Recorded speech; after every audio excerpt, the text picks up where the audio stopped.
द्वादश नवोत्सव शुक्लध्रुवमित्राय सर्वज्ञाय स्वयंभूषण्याय परमात्मने परमसत्ताय त्रैलोक्यविष्णुपराय सर्वज्ञानाय सत्यब्रह्मणे रणनृपणमङ्गलमण्डिताय शार्दशावक स्वामिनाय सर्वविनाशनाय गान्धिकर्विनाशनाय अवयं तस्माकं मृत्युं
बहुत सुंदर, एक बार जोरदार तालियां बजा दो। अभी तालियों में मजा नहीं आया, ऐसे ताली बजाते हो क्या? जरा ताली ऐसी होनी चाहिए जो मजा आ जाए, ठीक है ना, जोश आ जाए। कि ताली वो नहीं बजाते, ताली सुन लो भैया, कि ताली वो नहीं बजाते जिन्हें कोई गम हो। कोई गम है क्या? है किसी को? नहीं है ना? कि ताली वो नहीं बजाते जिन्हें कोई गम हो, और ताली तो वो बजाते हैं जिनके हाथों में। जोरदार तालियों से गुरुदेव का अभिनंदन करें। और एक बार मैं महिलाओं से निवेदन कर रहा हूं कि महिलाएं सब इधर आ जाएं और पुरुष वर्ग सब इधर आ जाएं।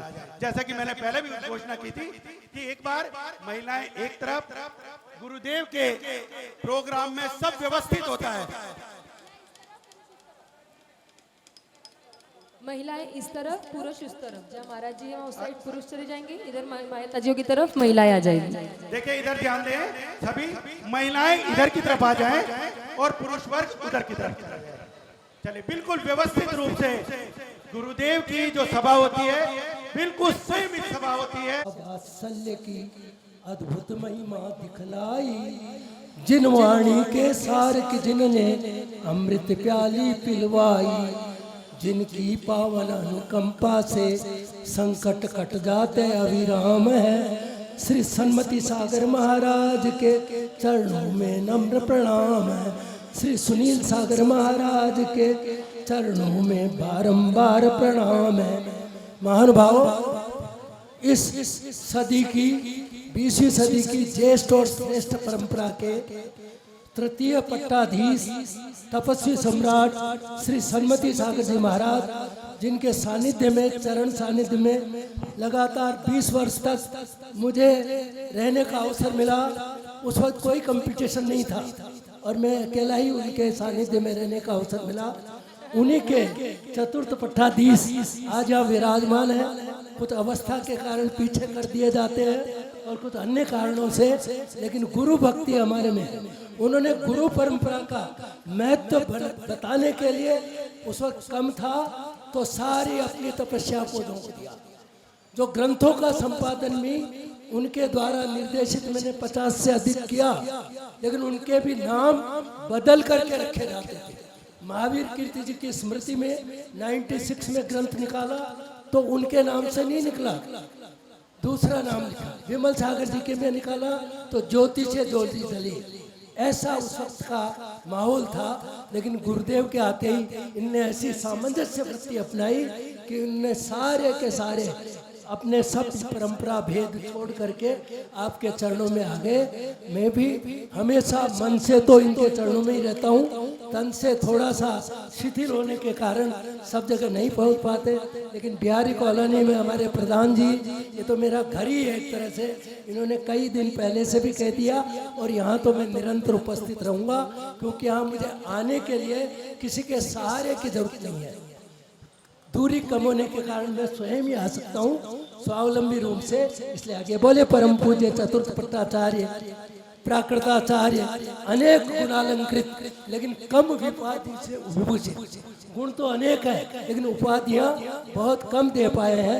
ऐसे परम पूज्य चतुर्थ पट्टाचार्य श्री सुनील सागर जी महाराज सत्संग के चरणों की जय।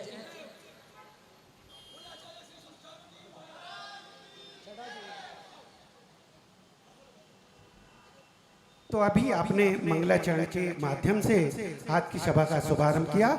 सर्वप्रथम हम श्री दिगंबर जैन समाज बिहारी कॉलोनी के जितने भी सदस्य हैं, जितने भी कार्यकारिणी श्री प्रदीप जी जैन एक साथ आ जाए। आचार्य सुनील सागर सेवा समिति के ये वो व्यक्ति हैं जो आज सम्राट चंद्रगुप्त का कार्य कर रहे हैं। बहुत बढ़िया। पूरे जब से गुरुदेव जयपुर से चले, जब से प्रत्येक आहार विहार सब चीजों में ये लगे हुए हैं। मैं अनुरोध कर रहा हूं कि वे आए और पूज्य गुरुदेव के चरणों में श्रीफल समर्पित करें। ओम ह्रीम श्री परम पूज्य श्री सुनील सागर महाराज जलादि अर्घम निरूपामिति स्वाहा। आज सभी मेरे गुरु महाराज तेरे आए हैं।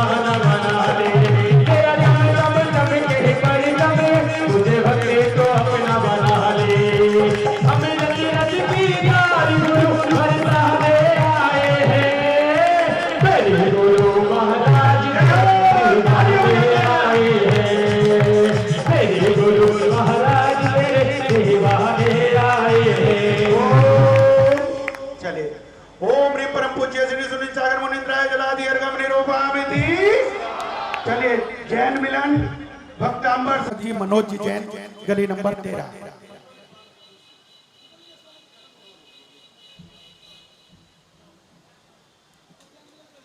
और इसके पश्चात जैन मिलन पुलक जन चेतना मंच, आचार्य सुनील सागर सेवा समिति। फटाफट एक एक मिनट में हम सभी का स्वागत करेंगे। भक्तांबर समिति, स्थानक जैन समाज, आदिनाथ तीर्थ यात्रा संघ, महिला मंडल और महिला समाज। यहाँ पर इनका, हाँ मैंने सबका नाम ले दिया है, सब आ जाइए और स्वागत। और उसके पश्चात जिन क्षणों की प्रतीक्षा है पूज्य माता जी का उद्बोधन हम सभी सुनेंगे। मैं अनुरोध कर रहा हूं महिला समाज भी आ जाए।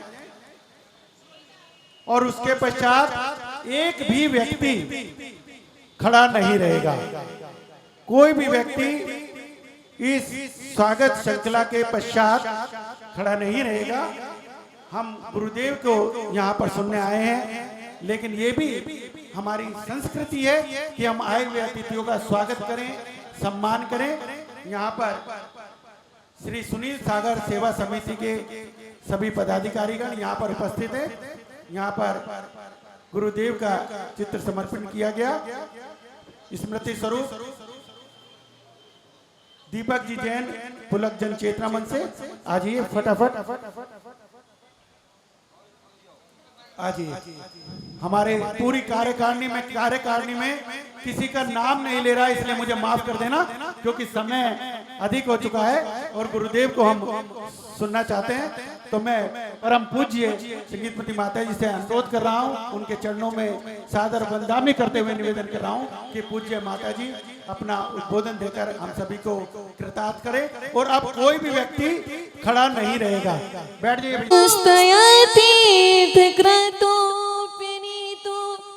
शिवाय धात्री सुगताय विष्णवे जीनाय तस्मै सकलात्मने नमः। जीनाय तस्मै सकलात्मने नमः।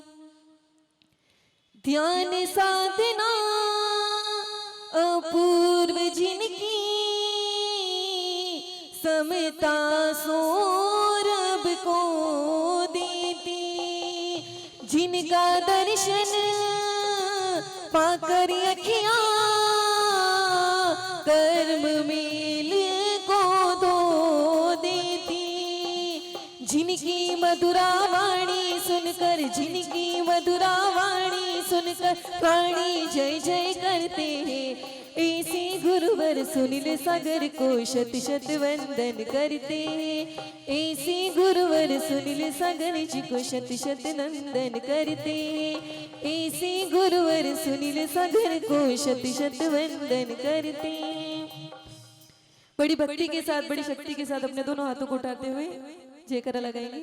बोलिए प्रथम तीर्थंकर आदिनाथ भगवान की, बोलिए चिंतामणि पारिशनाथ भगवान की, बोलिए परम पूज्य मुनि कुंज आचार्य शेख सोट आदि सागर जी महाराज की, बोलिए तीर्थ भक्त शिरोमणि आचार्य शेख सोट महावीर कीर्ति महाराज की, बोलिए परम पूज्य आचार्य शेख सोट विमल सागर जी महाराज की, बोलिए परम पूज्य तपस्वी सम्राट तपो मार्तंड आचार्य शेख सोट सन्मति सागर जी गुरुदेव की, बोलिए परम पूज्य चतुर्थ वट्टाधीश स्वामी श्रोमणी राष्ट्र गुरु आचार्य भगवान श्री सुनील सागर जी गुरुदेव की। बोले आचार्य संघ की।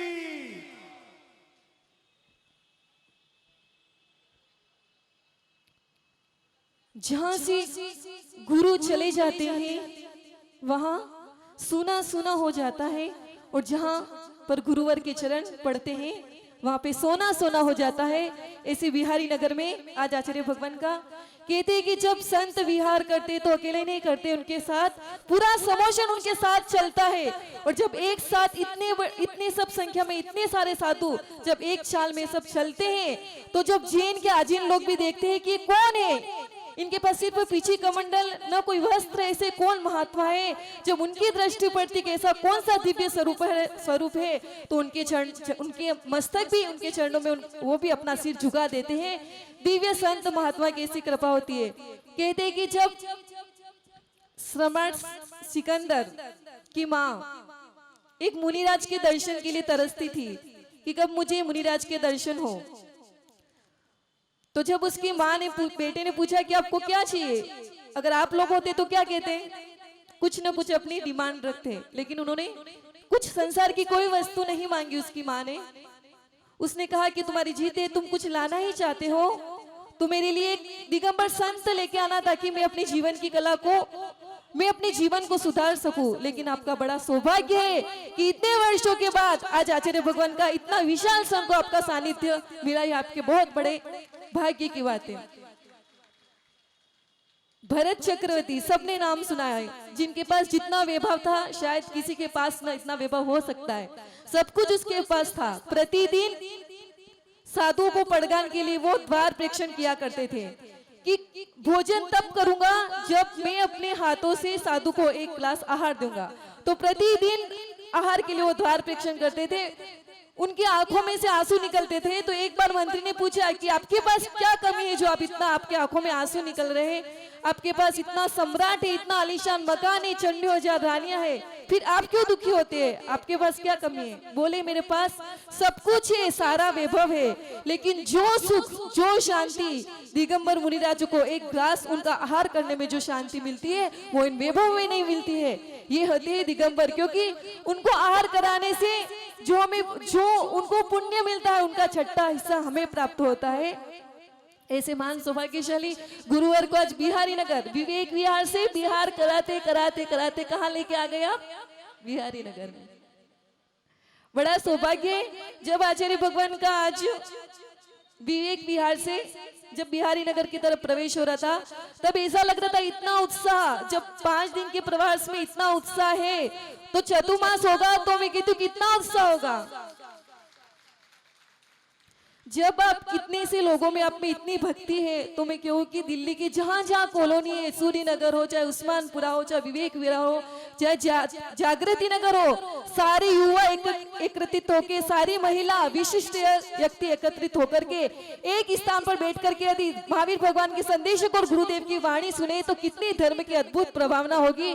तो यही अपने जीवन में करना है कि कुछ कर पाओ न कर पाओ। एक व्यक्ति रास्ते से जा रहा था, बहुत गर्मी से परेशान था, तो उसने सोचा कि रास्ते में समुद्र मिला, तो उसने सोचा कि मैं समुद्र में स्नान कर लूंगा तो मुझे शांति मिल जाएगी। तो क्या होता है, वो समुद्र के किनारे पर बैठ जाता है, तो क्या उसको शांति मिलेगी? बताओ मिलेगी? कब मिलेगी? जब वो समुद्र में जाकर स्नान करेगा, तब उसे जाकर की शांति मिलेगी। तो वहां पे समुद्र के किनारे बैठा है, तो दूसरा व्यक्ति पूछता है कि क्या तुम शाम तक ऐसे ही बैठे रहोगे क्या?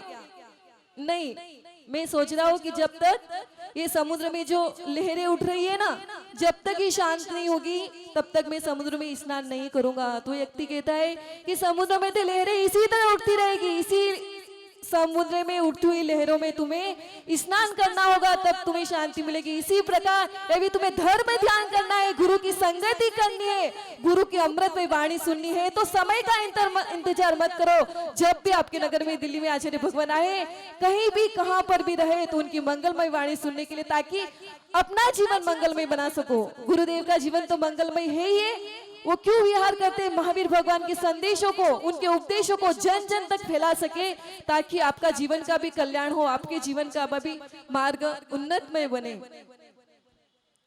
आचार्य भगवान, आप सोच रहे हो आजकल की जो युग है, इसमें क्या कहा है कि शास्त्रों में साधु, इस युग में साधु में इतना सहन नहीं हो सकता है कि वो जंगल में रह सके। तो क्या कहा कि वसतिका में या कोई धर्मशाला बनाए तो उसमें साधु रुक सकते हैं। लेकिन बड़े आश्चर्य की बात है कि इसी युग में एक ऐसे महान निष्प्रय साधक हुए जो जंगल की गुफाओं में रहते थे और 7 दिन तक उपवास करते थे और सिर्फ एक वस्तु लेते थे। यदि कोई ऐसे महान संत है इस पंचम काल में तो संत थे आचार्य आदि सागर जी महाराज, जिनका निष्प्रय जीवन था। और आजकल बच्चे जब आते हैं, हमारे पास कुछ बच्चे आते हैं तो संस्कृत प्राकृत में कुछ पढ़ना हो तो उनको लगता है माता जी नहीं आता, बहुत कठिन है, तो उनकी जीवन बोल नहीं पाते, अटक जाते हैं। उसी युग में कैसे महान संत हुए थे जिन्होंने संस्कृत, प्राकृत, अंग्रेजी, कन्नड़, मराठी, यहाँ तक एक नहीं 18 भाषाओं को जिन्हें ज्ञान था और जिन्होंने स्वयं भी ज्ञान अर्जन किया और अनेक उनके चरणों में जितनी भी आरिका जो भी है उनको भी उनके जीवन को मंगलमय बना के उनके जीवन को भी प्रबुद्ध किया। यदि ऐसे कोई महान संत थे तो आचार्य महावीर कीर्ति जी गुरुदेव थे जिन्होंने जन जन का उपकार किया। और आचार्य विमल सागर जी महाराज, जो भी लोग दुखी होते तो किसके पास जाते थे? विमल सागर जी महाराज। वो क्या करते थे? जो बोलते थे वो हो जाता था। उनने अपनी चर्या से भी ज्यादा कि लोगों के दुखों में कैसे दूर करूं, तो वो नमोकार मंत्र देते थे, जा तेरा काम बन जाएगा। तो ऐसे जो जन जन का उपकार करते थे, जन जन के प्रति दया की भावना थी, यदि ऐसे कोई महान संत थे तो आचार्य विमल सागर जी थे।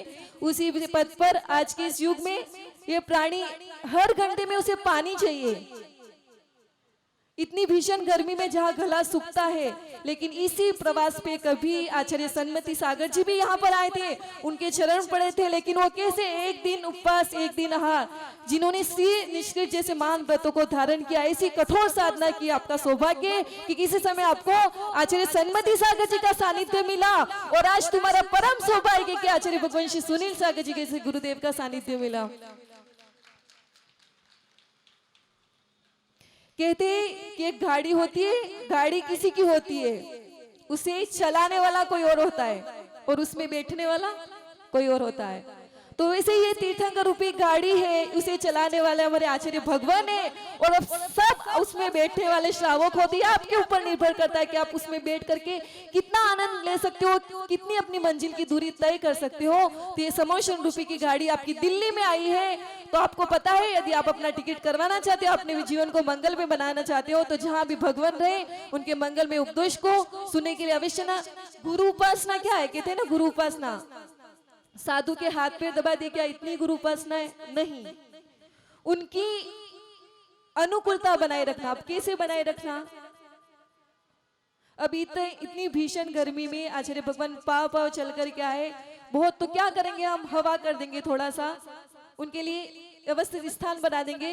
तो इस प्रकार उनके आहार चर्या का ध्यान रखेंगे, ज्यादा भीड़ नहीं करके एक व्यवस्था बना देंगे ताकि साधुओं को भी वो निर्विकल्प से, वो तो कुछ बोलेंगे नहीं, जैसा भी होगा जैसी भी परिस्थिति से उसका सामना करेंगे, लेकिन हर तरह से हम गुरुदेव की वैयावृत्ति कर सकते हैं, उनके साथ पद विहार चल के कर सकते हैं, उनकी वाणी को सुनकर अपना जीवन मंगलमय कर सकते हैं, उनको आहार चर्या दे करके उनकी अनुकूलता बना करके भी हम वैयावृत्ति कर सकते हैं। आपका सौभाग्य है कि आप ऐसे महान सौभाग्यशाली गुरुवर का सानिध्य मिला।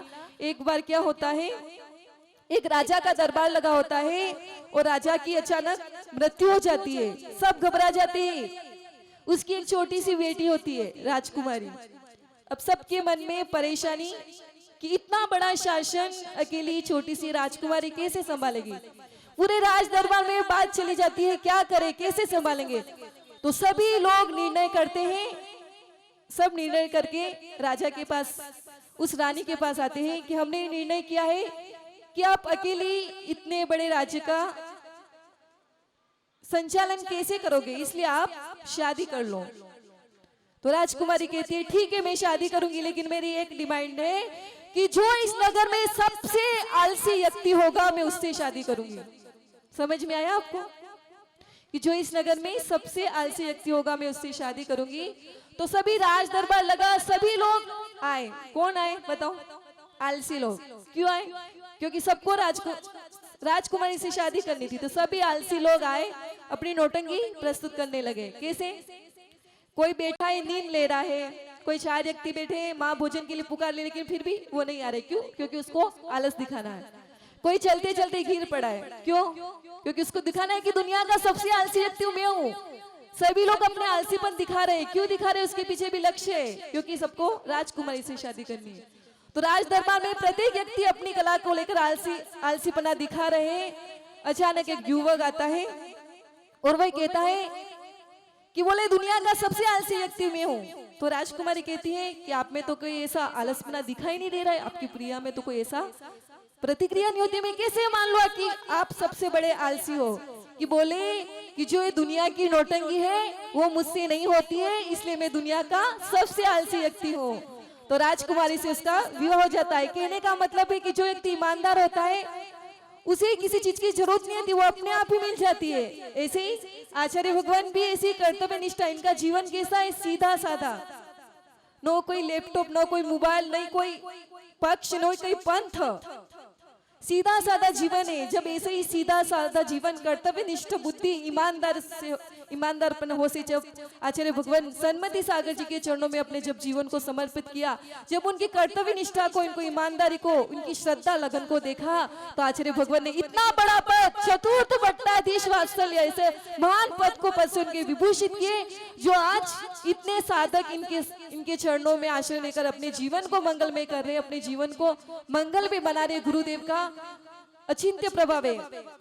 कहते हैं कि अनेक राजनेता इनके चरणों में आते हैं।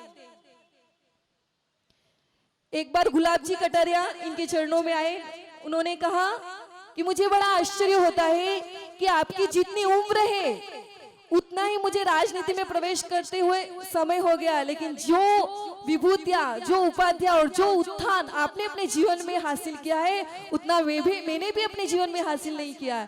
ये इनकी, आप देखते हैं इनके चरणों में हर कोई आता है, चाहे अभिनेत्री हो, चाहे क्रिकेटर गौतम गंभीरा हो, चाहे बड़े बड़े राष्ट्रपति हो, मुख्यमंत्री हो, वित्त मंत्री हो, सब उनके चरणों में आते। क्या मिलता है? क्या इनके पास सोना है, चांदी है? बताओ, है कुछ दिख रहा है आपको? कुछ भी नहीं है, लेकिन फिर भी सब इनके चरणों में आते हैं। क्यों? कि उनकी झलक, उनकी शांति, हमें उनकी झलक, उनकी शांति, उनके पास जाकर के उनकी जो मुद्रा देखने से जो हमें शांति मिलती है, वो दुनिया में कहीं नहीं मिलती है, और इनका जो आशीर्वाद मिलता है उससे हमारे सारे काम बन जाते हैं। तो इसी श्रद्धा भावना को लेकर के सभी लोग इनके चरणों में आते हैं। अभी जागृति नगर की बात थी, कहते हैं कि साधु की संगति कैसे परिवर्तन लाती है। एक महिला बुजुर्ग थी, उनको कैंसर का रोग था, डॉक्टर के पास गई और डॉक्टर ने कहा कि आपके पास सिर्फ 2 घंटे का समय है। उसे वेंटिलेटर पर चढ़ाने वाले थे, लेकिन बहुत धार्मिक प्रवृत्ति की थी, वो हमेशा तीर्थों की वंदना करती थी। तो उसके मन में आया कि दिल्ली में आचार्य भगवान विराजमान है, तो एक बार मैं उनके दर्शन करूं। तो वो दर्शन करने के लिए आचार्य भगवान के पास आई। आचार्य भगवान ने उसे देखा तो उसे कहा क्या करना है? तो बोले, उसे मन तो था ही कि गुरुदेव के चरणों में आकर के, तो उसने 7 प्रतिमा बोली। तो फिर आचार्य भगवान ने कहा नहीं, अब तो शुल्ली का दीक्षा लो। तो उसने शुल्ली का दीक्षा ले ली। देखो कहाँ तो एक जीव सिर्फ दर्शन करने के लिए आया, लेकिन ये गुरुदेव की दिव्य दृष्टि कृपा कहो कि उसने दीक्षा ले ली। जहाँ डॉक्टर ने सिर्फ 2 घंटे के लिए कहा था, वह उसने सिर्फ गुरुदेव के चरणों में 2 दिन निकाले, और 48 साधुओं के बीच में जो समाधि हुई, उत्कृष्ट समाधि हुई। यदि किसी का प्रभाव है तो आचार्य भगवान श्री सुनील सागर जी गुरुदेव का महान प्रभाव है कि इनके चरणों में आने वाला जीव की गति सुधर जाती है। ऐसे ही बात है जयपुर की बात है कि जब आरिका गौरमती माता जी था, उनका शरीर एकदम कैसा हो गया था, सुन्न हो गया था, हाथ पैर कुछ भी काम करने वाले नहीं थे। तो किसी श्रावक ने संदेश भेजा कि आचार्य भगवान माता जी की ऐसी स्थिति हो गई कि उनके हाथ पैर काम करना बिल्कुल बंद कर दिया है। तो जब आचार्य भगवान के मन में दया और करुणा तो होती है, जो समर्पित जीव होते हैं उनके प्रति तो विशेष ही होती है। तो आचार्य भगवान ने संगस्थ 4 साधुओं को भेजा, हम भी साथ में थे, और कहा कि जाओ माता जी को बोलो कि यहाँ पे आ जाएंगे, इतने सारे साधु हैं, सबके बीच में रहेंगे, सब संबोधन करेंगे तो बहुत अच्छे से उनका समाधि होगी। तो गए आचार्य भगवान के पास, तो माता जी ने कहा मुझे आने में कोई प्रॉब्लम नहीं है, मैं आ सकती हूँ, लेकिन एक बार आचार्य भगवान आकर के मेरी शरीर की स्थिति को देख ले, फिर वो जैसा कहेंगे मैं वैसा करूंगी। पूरा जीवन मेरे उनके चरणों में समर्पित है। तो भगवान तो दयालु होते ही है, न तो इतने बड़े आचार्य एक कारिका के पास क्यों जाएंगे? सोचो, इतनी करुणा, इतनी दया कि आचार्य भगवान उस समय जयपुर में भट्टारक जी नशा से श्यामनगर 7 किलोमीटर बिना किसी को बताए उस एक भव्य जीव के उद्धार के लिए वहां पे गए। और उन्होंने कहा कि माता जी आपके पास ज्यादा समय नहीं है, आप चेतन जागृत रहो। तो माता जी ने कहा कि आचार्य भगवान बस अब तो आप आ गए, आपके चरणों में जीवन समर्पित है। तो आचार्य भगवान ने कहा चलो आपको समाधि अच्छे से होगी इतने सारे साधुओं के बीच में। तो माता जी ने कहा कि नहीं, मैं 2 दिन के बाद आऊंगी। आचार्य भगवान का ज्ञान देखो कितना, सब पहले की बात उन्हें वैसे ही पता चल जाती है। तो आचार्य भगवान कहते उसके आगे अमावस्या थी। तो आचार्य भगवान ने कहा कि अमावस्या किसने देखी है, आप तो आज ही आओ। तो माता जी ने हाथ जोड़कर कहा ठीक है गुरुदेव, जैसा आप कहते हो। तो माता जी श्यामनगर से 3 बजे वहां पे निकली और 5 बजे वहां पे पहुंची। और बंदो ध्यान रखो कि रात को 10:30 बजे उनकी सांसें जैसे उखड़ी और आचार्य भगवान आए नमोकार मंत्र को बोलते हुए 48 साधुओं के बीच में जो उत्कृष्ट समाधि हुई, वो ऐसे आचार्य भगवान का प्रभाव है कि लोगों का जीवन परिवर्तित करते हैं। तो अपनी हमेशा गुरु की संगति बनाए रखो। आपका बड़ा सौभाग्य है कि आपको ऐसे महान ध्यानी ज्ञानी गुरु का सानिध्य मिला। उनके जीवन में अपने बच्चों को भी गुरु चरणों में लेके आओ ताकि उनका जीवन भी मंगलमय बने, ताकि आगे का जो धर्म है वो युवा के कंधों पर चलेगा तो सबका जीवन मंगलमय हो। बोले परम पूज्य चतुर्थ पट्टाधीश स्वास्थ्य शिरोमणि आचार्य भगवान श्री सुनील सागर जी गुरुदेव की। अभी आपने पूज्य माता जी का उद्बोधन सुना और मात्र 1 मिनट आपका लूंगा। ऐसे कौन कौन से व्यक्ति हैं, गुरुदेव देख लेना एक बार, सब चाह रहे हैं कि हमारे यहाँ पर गुरुदेव का चातुर्मास आ जाए। सब चाहते हो ना? तो 10-10 रुपए कौन खर्च करेगा? सब 10 रुपए खर्च करेंगे? चलिए मैं बता देता हूँ, हाथ नीचे कर लो। अब आपको एक काम करना है कि गुरुदेव ने आपके नगर में चातुर्मास की स्थापना कर दी है, यानी उद्घोषणा कर दी है। और कहां पर होने जा रहा है? ऋषभ विहार जैन समाज में। वहां तो गुरुदेव रहेंगे, लेकिन वो चातुर्मास किसका होगा? हमारा। किसका होगा? आपको जो भी पूछेगा आपको बताना है कि चातुर्मास गुरुदेव का हमारी नगरी में होने जा रहा है, और वो संपूर्ण दिल्ली एनसीआर का चातुर्मास होगा। किसी एक कॉलोनी का चातुर्मास नहीं होगा। तो ताली बजाकर अनुमोदना कर लो कि हमारे नगर में गुरुदेव का चातुर्मास होने जा रहा है। अब बात केवल 10 रुपए की रही। अब 10 रुपए क्या करना है आपको कि चातुर्मास की स्थापना 2 तारीख को यमुना स्पोर्ट्स कॉम्प्लेक्स सूरजमल विहार होगी। पता है ना सबको? तो आपको क्या करना है, अपना फोन उठाना है और फोन उठाकर जो यहाँ नहीं आए, जो आए हैं कोई बात नहीं, लेकिन जो नहीं आए उनको 10-10 फोन करने हैं। ज्यादा नहीं कह रहा मैं, 11वें को बिल्कुल मत करना, लेकिन 10 फोन आप गुरुदेव के सामने ये प्रतिज्ञा लेके जाना कि जो यहाँ नहीं है हमें 10 फोन अलग अलग आदमियों को करने हैं कि आपको 2 तारीख को धरती के देवता का चातुर्मास हमारे सूरजमल विहार यमुना स्पोर्ट्स कॉम्प्लेक्स में होगा। तो आपको जरूर वहां पर पहुंचना है।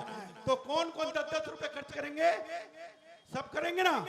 तो आपकी हजारों नहीं लाखों की संख्या में भीड़ जिस समय वहां होगी, तो आचार्य गुरुदेव का वो भव्य समवसरण आप सभी को देखने को मिलेगा। मैं परम पूज्य गुरुदेव के चरणों में त्रिकाल नमोस्तु करते हुए निवेदन कर रहा हूं, हे गुरुदेव, आप अपनी भक्ति की आराधना में हम भक्तों की गुरु के प्रति आराधना को स्वीकार करते हुए हमारे मंगलमय मार्ग को प्रशस्त करें। बोले परम पूज्य आचार्य गुरुदेव श्री सुनील सागर जी महाराज की।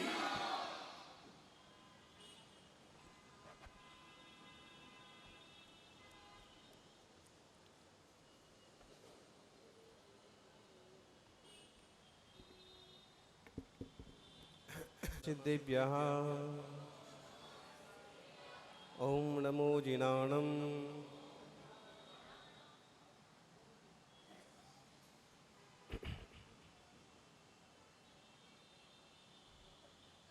और कोई रास्ता नहीं है कि 10 रुपए भी खर्च ना हो।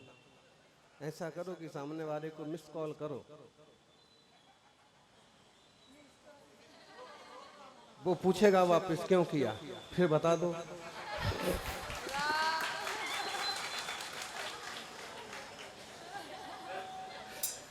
ओम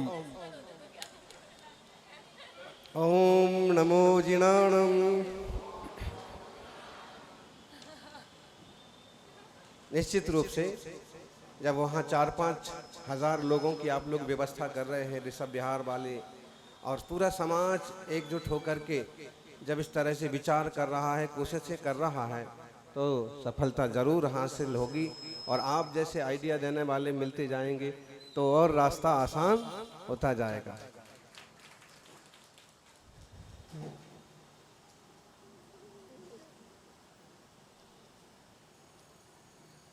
प्रातःकाल की इस मंगल बेला में आप सुन रहे थे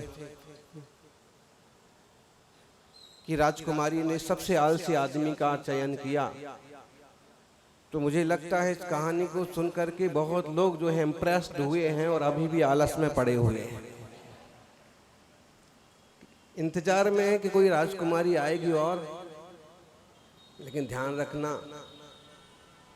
सफलता के लिए मेहनत के अलावा और कोई रास्ता नहीं है।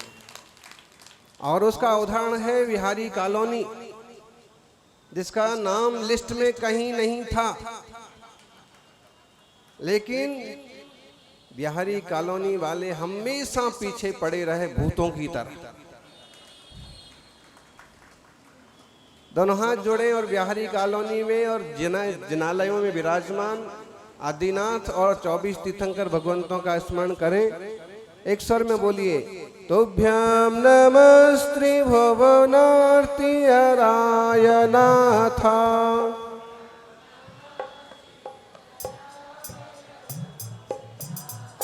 तुभ्यं नमः श्री जगतः ईश्वराय, तुभ्यं नमो जिनभवो दधिशोषणाय।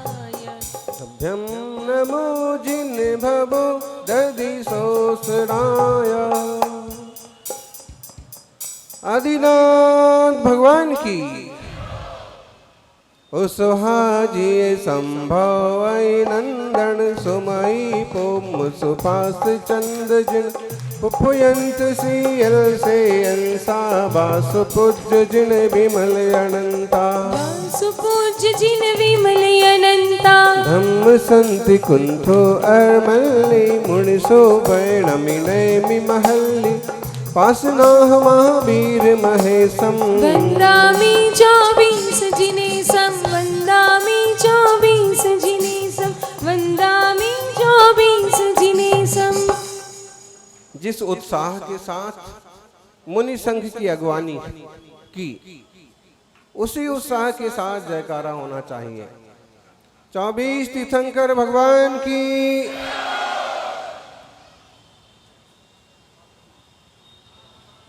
वर्तमान जिन शासन एक वर्धमान महावीर भगवान की। आचार्य श्री आदि सागर जी महाराज की। आचार्य श्री महावीर कीर्ति महाराज की। तपस्वी सम्राट गुरुवर आचार्य श्री सन्मति सागर जी महाराज की। बोली परम पूज्य दूर पट्टाधीश श्री चक्रवर्ती आचार्य भगवान श्री सुनील सागर जी गुरुदेव की। ठंडी हवा है, बूंदा बांदी है, ठंडी हवा है, बादल आसमान पर छाए हैं। पद विहार करने वाले संत बिहारी कॉलोनी आए।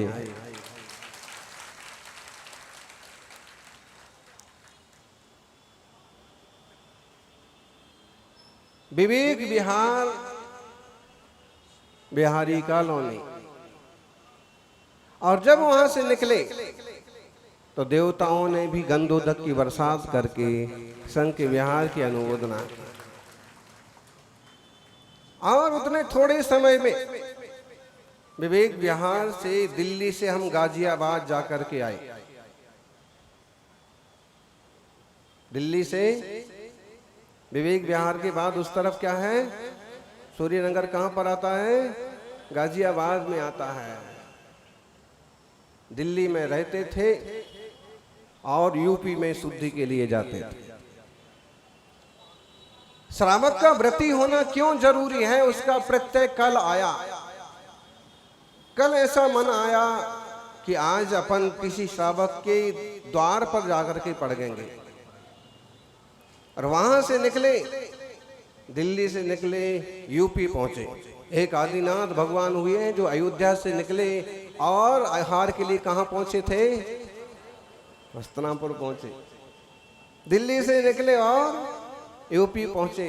लगभग 3.5 किलोमीटर का चक्कर होने के बाद एक श्रावक जो व्रती थे वो अपने घर के द्वार पर यूं ही पड़गाहन कर रहे थे और विधि का नियोग मिल गया, पड़गाहन भी हो गया, चर्या भी हो गया। श्रावक का शुद्ध भोजन करना व्रती होना और प्रतिदिन अतिथि संविभाग करना क्यों जरूरी है, वो आपको इस उदाहरण से समझ लेना चाहिए।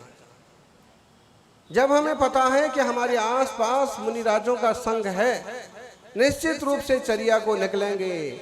और क्यों अपने भाग्य के द्वार बंद करके बैठे हो, आप भी अपने भाग्य के द्वार खोलिए और अपने द्वार का प्रगाहन कीजिए। जरूरी नहीं है कि मंदिर के पास खड़े हुए जो साधु लोग हैं उनके वहां ही पड़क जाएंगे। प्रतिग्रहण है,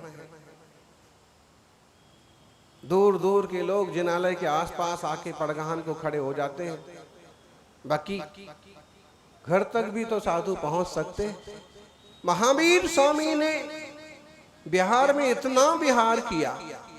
इस देश का एक प्रदेश है जिसका नाम आज भी बिहार है कि नहीं? बिहारी कॉलोनी वाले, सौभाग्य है कि आप बिहार में नहीं रहते हो, लेकिन बिहारी कॉलोनी में तो। और बिहारी कॉलोनी मतलब जहां बिहार होता रहे संतों का। महावीर स्वामी ने बिहार प्रदेश में इतना विहार किया, इतना पद विहार किया, इतनी धर्म सभा की, इतने समोषण लगे, वहां के राजे महाराजे इतना प्रभावित हुए कि वो एक प्रांत ऐसा है कि 2550 साल बीतने के बाद आज भी बिहार कहलाता है। उनके बिहार से उस क्षेत्र का नाम क्या पड़ गया? बिहार पड़ गया। बंगाल में आज भी वर्धमान करके एक जिला है, बर्धमान करके एक जिला है। महावीर स्वामी ने पूरे देश में भ्रमण किया था और जन जन को जीने का संदेश दिया था। सौभाग्यशालियों, सदाचार, शाकाहार में नैतिक और धार्मिक जीवन ही कल्याणकारी है। भगवान महावीर हमें सिखाते हैं, श्री राम का जीवन हमें सिखाता है मर्यादाओं से रहना, मर्यादाओं से जीना।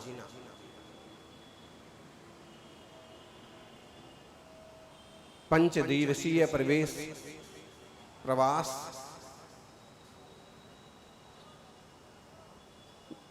यहाँ के श्रावक आते थे, नारियल चढ़ाते थे और आग्रह करते थे। क्या करते थे? आना है महाराज जी, आपको आना है। लेकिन कृष्णा नगर प्रवास के दौरान एक दिन हम दर्शन करके निकल गए, तो हम उनको कहते थे कि भाई आपके मंदिर के दर्शन तो हो गए, आप संघ वहां पर नहीं आएगा। लेकिन जब डटे रहते हैं ना,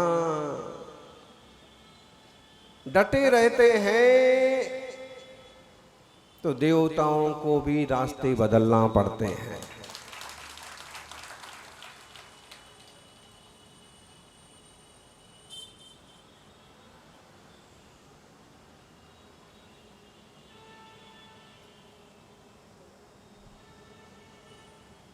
कहते हैं एक गांव वालों से इंद्र देवता किसी कारण से नाराज हो गए।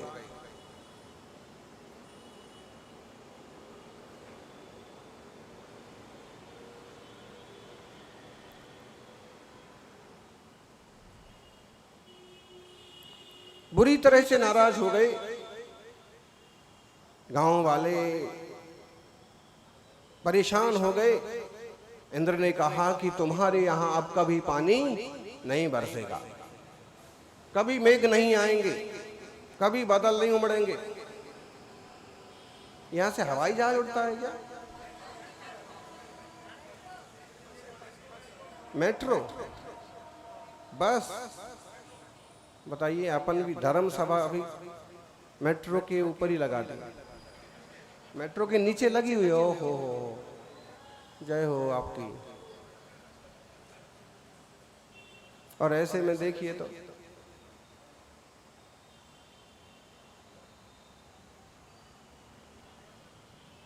हुआ क्या?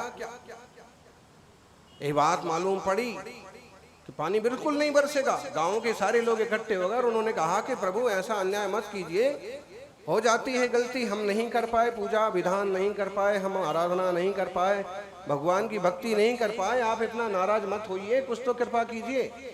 उन्होंने कहा जाओ जाओ, पानी नहीं बरसेगा, कोई तो रास्ता बताइए। उन्होंने कहा कि देखो रास्ता एक ही है कि जब शिव जी डमरू बजाएंगे, शंकर जी अगर अपनी डमरू बजा देंगे तो पानी बरसा देंगे। लोगों ने सोचा कि बात तो ठीक है, लेकिन शंकर जी को कहाँ खोजा जाए, और शंकर जी तो अपने मस्त मौला, लोग कहते भी हैं भोला, जब जी में जो आया सो बोला।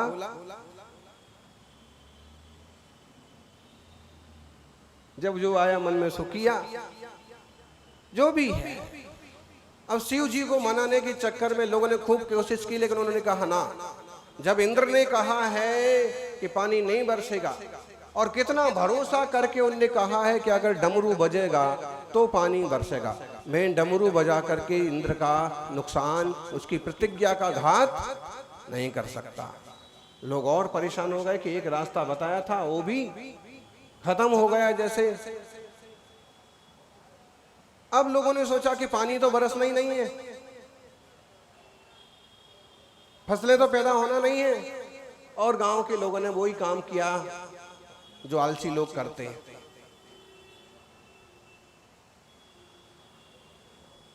आलसी लोग क्या करते हैं, खेतों पर जाना बंद कर दिया, घास फूस उखाड़ना बंद कर दिया, मिट्टी को सहेजना, बखरनी। खेती करने वाला है इसमें कोई? खेती करना आता है किसी को? आपको आता है? खेत पर कौन कौन गया है आप में से? इतने जने गए बस? अच्छा, खेती की कभी? हाँ, खेती करना, खेती की बातें जानना अलग ही बात है। ऋषभदेव भगवान ने कहा था कृषि करो या ऋषि बनो। तो पंडित जी क्या किया, लोगों ने खेत पर जाना ही बंद कर दिया, वहां घास फूस उगाया, आप उसे निकालना बंद कर दिया, किसी तरह से जमीन को साफ करना, जमीन को खोदना, उसको समतल करना, उसको तैयार करना, कुछ भी करना बंद कर दिया। पता पड़ गया कि पानी तो बरसना ही नहीं है। इस बीच फिर भी एक आदमी ऐसा था, हर रोज हल उठाता, खेत पर जाता, हर रोज हल चलाता, हर रोज कचरा साफ करता, हर रोज खेत को बराबर समतल करता, हर रोज जो जो बनता उससे करता रहता। योग संयोग की बात, एक बार महीना तो निकल गया जेठ का, आषाढ़ का भी निकलने को आ गया, लेकिन पानी की बूंद भी नहीं। सावन के महीने में पानी बरसता है, लेकिन वहां पानी का कोई काम नहीं। लेकिन सावन का महीना ऐसा होता है कि कहते हैं शिव जी जो है सावन के महीने में तीर्थों पर इधर उधर घूमने फिरने के लिए जाते हैं। तो किसी यात्रा पर वो निकले थे विद फैमिली, पार्वती जी भी साथ में थी। हाँ, श्रावक का धर्म है कि गृहस्थी है तो गृहस्थी का सम्मान करे, पति पत्नी है तो एक दूसरे का सहयोग करें, एक दूसरे के साथ रहें, एक दूसरे की समस्याओं को सुलझाएं। दोनों शिव जी और पार्वती उस गांव से भी निकले। उस गांव का हाल देखा पार्वती ने कि यहाँ तो भाई पानी की बूंद भी नहीं है, पेड़ पौधे सारे सूख गए, जानवरों की हड्डियां निकल आई, और लोग पता नहीं कैसे अपना जीवन चला रहे हैं, सबके गाल अंदर घुस गए हैं, हड्डियां हड्डियां दिख रही हैं। ओहो हो, उनने शिव जी की तरफ देखा कि देखिए मामला क्या है। उन्होंने कहा कि देखिए पूरा किस्सा तुम्हें नहीं मालूम है। उन्होंने कहा किस्सा बताइए। पूरा किस्सा बता दिया कि इंद्र ने नाराज होकर के ऐसा कहा है। अरे भाई, इंद्र ने ऐसा कहा है, लेकिन डमरू बजाने की तो छूट आपको है। उसने कहा देखो पार्वती, तुम्हारा काम अलग है, हमारा काम अलग है। बाहर का सारा काम हम करते हैं, भीतर का काम तुम्हारा, चूल्हा चौका चक्की ये सब तुम्हें करना है, और बाकी सब तुम हमारे काम में बीच में मत बोलो। पार्वती ने कहा कि नाथ, अनाथ क्यों करते हो, नाराज क्यों होते हो, लोगों का हाल तो देखिए। उन्होंने कहा कि कुछ भी है, मैं डमरू बजा करके इंद्र का नुकसान नहीं करना चाहता, उन्हें जो इनको दिया है सब इनको भोगने दो। पार्वती ने कहा कि भाई जैसी आपकी मर्जी। इतने में देखा कि एक आदमी फिर हल लेके जा रहा है, फिर खेत जोत रहा है, फिर मेहनत कर रहा है। पानी तो कहाँ से लाया, कितना पिया ना पिया, लेकिन पसीना खूब बहा रहा है। तो पार्वती ने कहा देखिए एक आदमी इतनी मेहनत कर रहा है। शिव जी ने कहा कि बेकार है मेहनत करना, पानी बरसने वाला है ही नहीं। अरे भाई जब 2 साल से पानी नहीं बरसा तो अब पानी क्या बरसेगा। लेकिन देखिए स्वामी, फिर भी ये कैसे पूरी मेहनत से, पूरी बुद्धिमानी से, पूरे विवेक से और हल चला रहा है। जो जिस ढंग से जो कुछ करना पड़ता है, ये कैसे अभ्यास कर रहा है कि कभी पानी बरसेगा तो। उसके पास जाके पूछा देवी जी ने कि भाई क्यों ऐसा करते हो, जब तुम्हें पता पड़ गया कि पानी बरसने वाला नहीं है। उसने कहा कि माता जी, कभी सौभाग्य से पानी बरस पड़ा तो खेत में कुछ तो उगेगा, और अगर मैंने हल चलाना छोड़ दिया, मिट्टी को संभालना छोड़ दिया, तो मैं तो भूल ही जाऊंगा। जैसे आजकल कई सारी अम्माएं रोटी बनाना भूल गई ना, दाल बनाना भूल गई। कई सारी अम्माएं जब थाली दिखाती है तो लौकी की सब्जी को बोलती हैं तुअर की सब्जी, तोरई की सब्जी, तुअर की दाल को बोलती है मूंग की दाल। वो रंग नहीं पहचान पाती, वस्तु का वो सिस्टम नहीं पहचान पाती। ये हाल है। फिटकरी और नमक का गोलमाल तो आम चीज है। फिटकरी की जगह नमक डालेंगे, नमक की जगह शक्कर डालेंगे और महाराज का जय जयकार होगा। फिर अभ्यास नहीं रखेंगे तो सामान्य चीजें भी भूल जाएंगे। लोग पैदल चलना भी भूल गए, वो तो मुनिराज चलते हैं और कभी मौका मिलता है। इसलिए जो भी है उसने कहा मैं भूलना नहीं चाहता हूं, पानी बरसे ना बरसे मैं अपना अभ्यास जारी रखूंगा, एक्सरसाइज चालू रखूंगा, चाहे मेरा कुछ भी हो। तो पार्वती ने कहा कि वाह भाई बहुत बढ़िया, तुम अपना अभ्यास जारी रखो। और आगे चल दिए। फिर शिव जी की तरफ देखा। कहानी समझ में आ रही है? एक कोई शिव कथा का वाचन नहीं हो रहा है, लेकिन फिर भी समझने के लिए बहुत जरूरी है।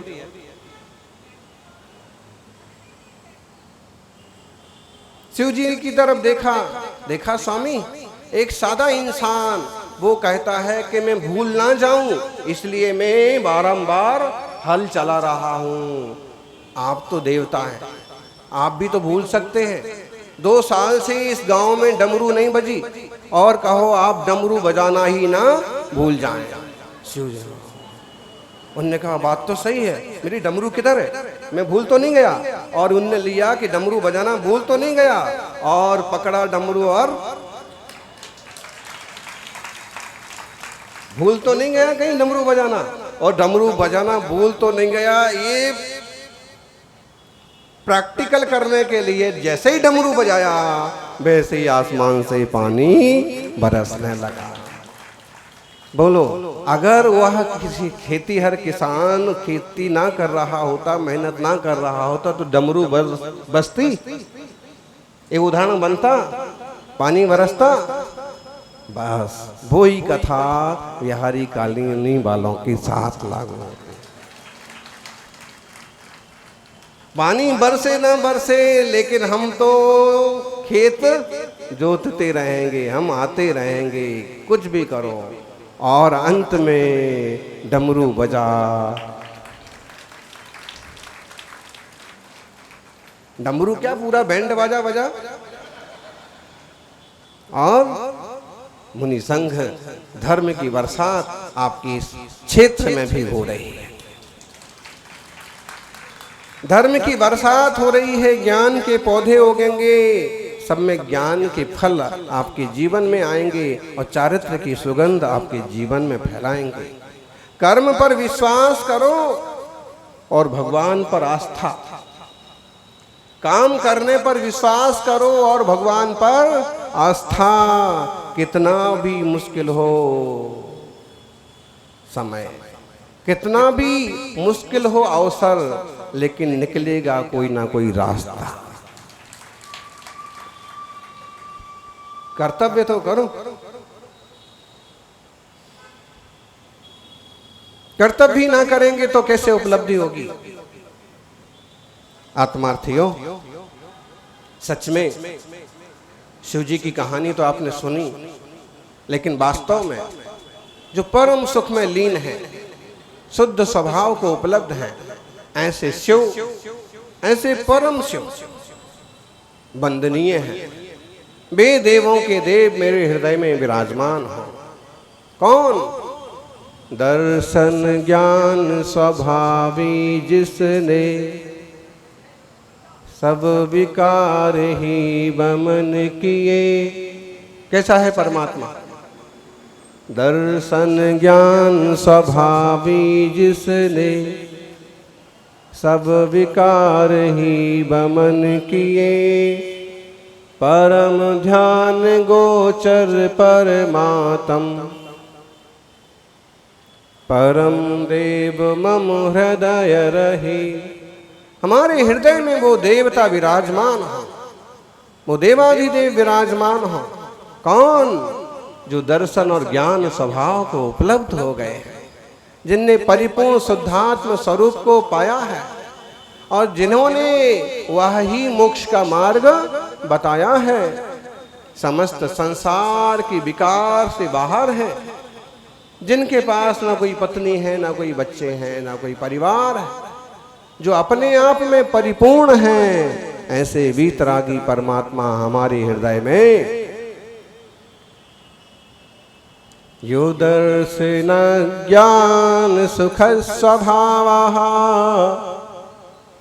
समस्त संसार विकार बाह्या।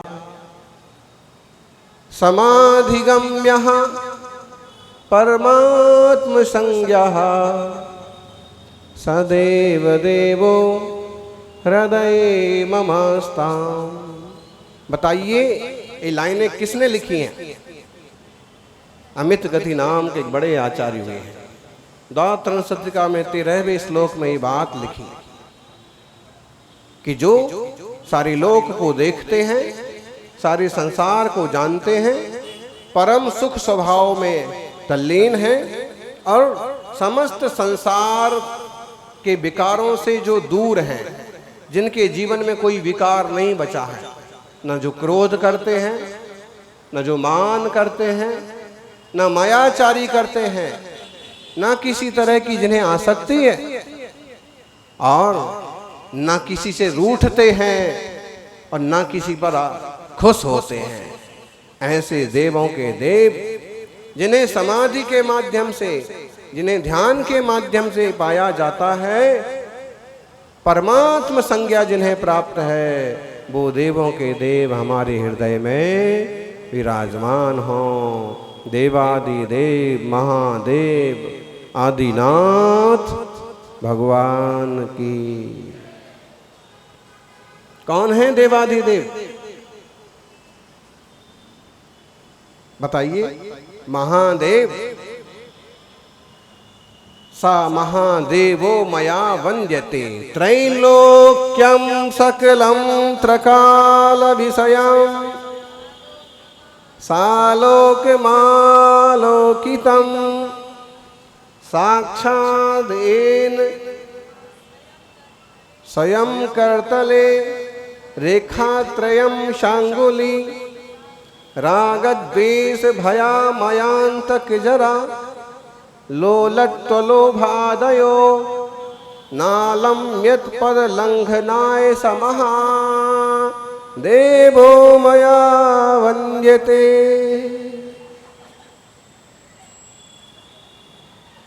कौन सा महादेव बंद है?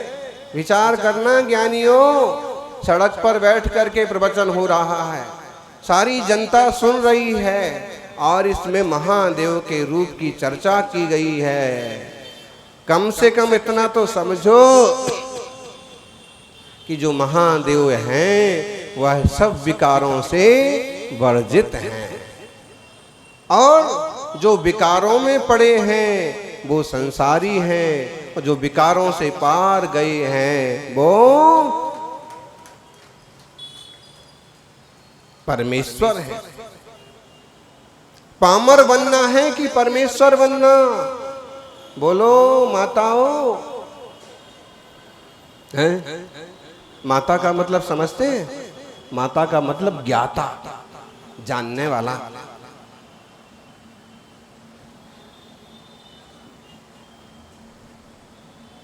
पामर बने रहना है कि परमात्मा बनना है?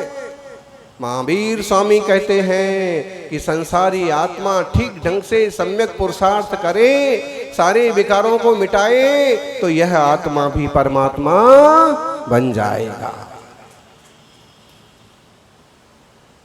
सौभाग्यशालियों, पंचान्नी का महोत्सव आपके यहाँ हो रहा है।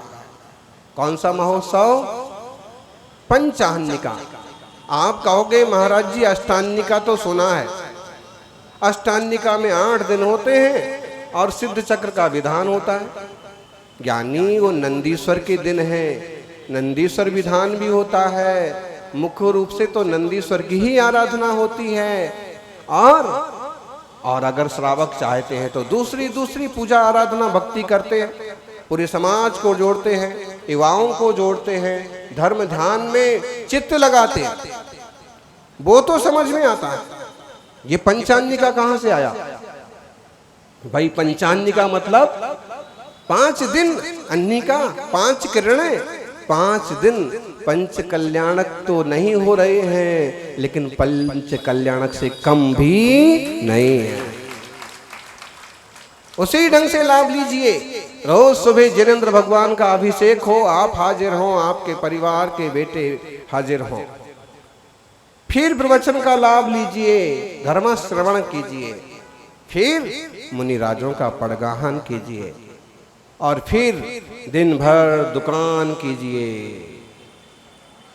वो तो जरूरी है। बोले महाराज आप ना कहो तो भी हम लोग तो, आप प्रवचन तो छोड़ो, बस ग्रस्त है, श्रावक है, तो वो भी जरूरी है। तो 12 बजे से 6 बजे तक भले आप कहोगे दोपहर की क्लास का क्या होगा? अरे भाई 3 बजे से जो स्वाध्याय होता है उसमें बैठना है तो बैठो। मुनिराजों के पास, माताजियों के पास जो स्वाध्याय होता है 1:30 बजे से, उसमें बैठना है तो बैठो। नहीं बैठना है तो 6:30 बजे तक तो मंदिर वापिस पहुंच ही जाओ, ताकि श्री जी की मंगलमय आरती करने का सौभाग्य सबको मिले। उसके बाद फिर नई पीढ़ी के हिसाब से कोई सांस्कृतिक कार्यक्रम करो, भक्ति करो, और उसके बाद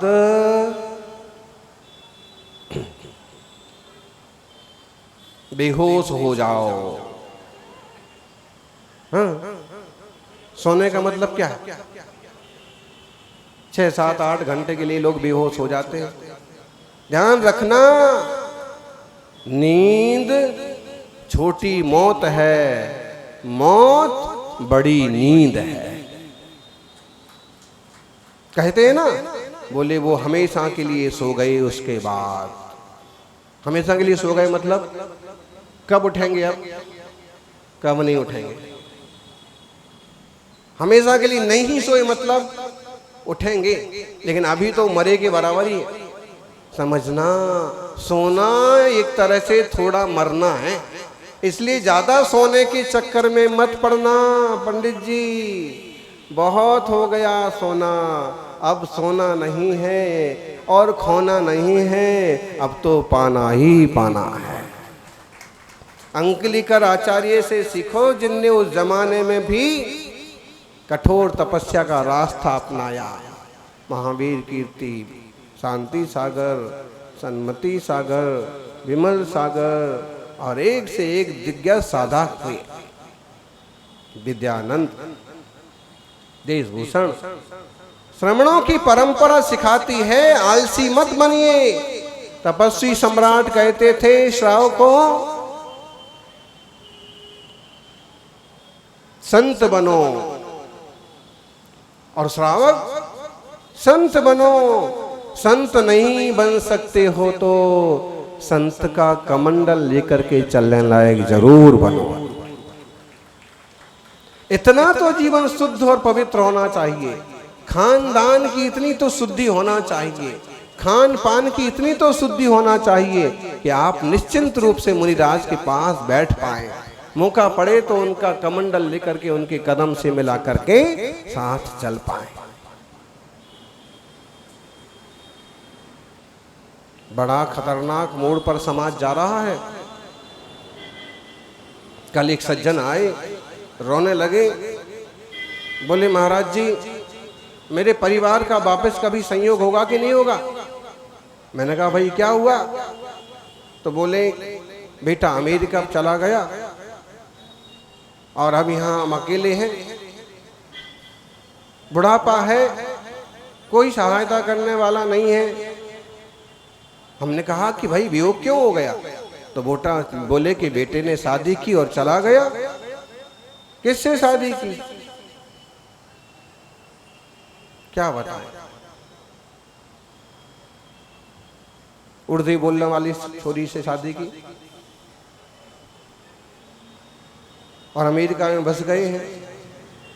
मैं अमेरिका, मुझे बुला लें, मैं वहां चला जाऊं। मैंने कहा कि बुलाएं तो भी भूल के मत जाना और वो यहाँ आ जाएं। मैंने कहा कि उनके हाथ का खा करके जो भी तुम्हारा थोड़ा सा धर्म है उससे भी भ्रष्ट होना है क्या। शांति रखो, कोई सहयोगी मिल जाए तो ठीक, ना मिल जाए तो रोज भगवान के चरणों में घंटा 1 घंटा जाप करो और कभी मौका आए तो गुरुओं के चरणों में शरीर का विसर्जन कर देना। लेकिन जो धर्म बचा है अब उससे बचो। छोरे छोरियों को नहीं संभाल पाए, ये सबसे बड़ी गलती। सही रास्ता दो उन्हें, सही मार्गदर्शन दो, क्योंकि भाव बोलते ना बार बार जिन धर्म नहीं मिलता। एक फूल बार बार नहीं खिलता, एक फूल बार बार नहीं खिलता। अच्छा परिवार बार बार नहीं मिलता। दुनिया में बहुत सारी चीजें बार बार मिल सकती हैं, जिन धर्म बार बार नहीं मिलता। किसी भी हालत में आप कोशिश करें कि आम जनता भी इस शासन को समझे, इस धर्म को समझे और महावीर स्वामी के मंगलकारी मार्ग पर चल करके जन जन कल्याण करें। यही मंगल भावना। स्वतंत्र आत्मा का थोड़ा सा विचार करना।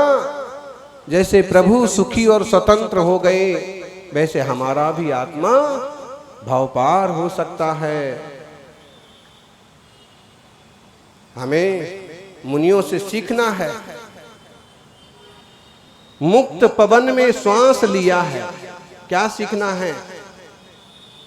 मुक्त पवन में श्वास लिया है, बंधे हुए नहीं रहते हैं। पंछी की तरह, क्यों जी जागृति वालों, पंछी की तरह स्वतंत्र आनंद में मुक्त पवन में श्वास लिया है, मुक्त गगन में विहार किया है। मुक्त पवन में श्वास लिया है, मुक्त गगन में किया विहार।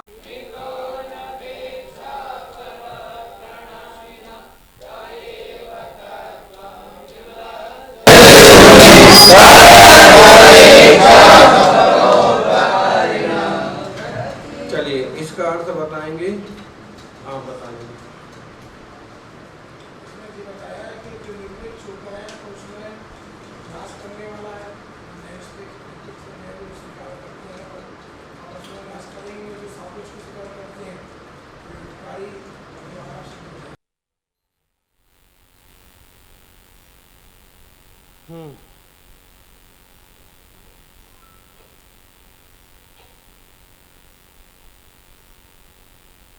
जो या एव नित्या क्षणकादयो नया, जो नित्य और क्षणिक आदि हैं ये नए मिथुन अपेक्षा एक दूसरे की अपेक्षा रखते हैं, एक दूसरे के अनपेक्षा अपेक्षा नहीं रखते हैं, तो सौ पर के नाशक होते हैं।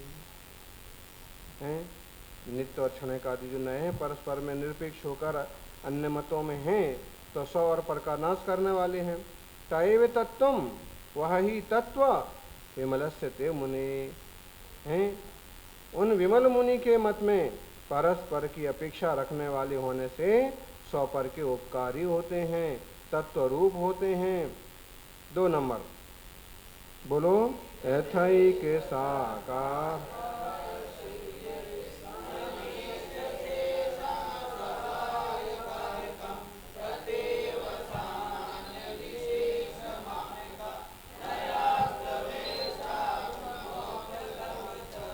बोलो, अथा अथ नहीं यथैक सहा,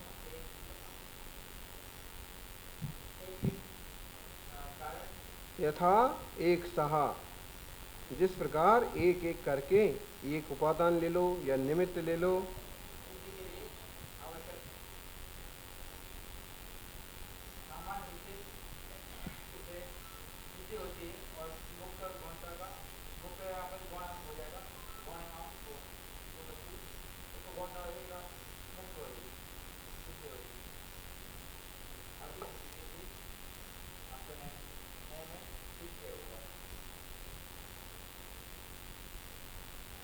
हो गया?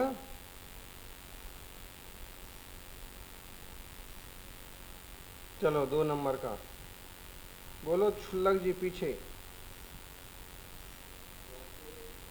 आप इधर है ना, पड़ोसी से पूछ लो।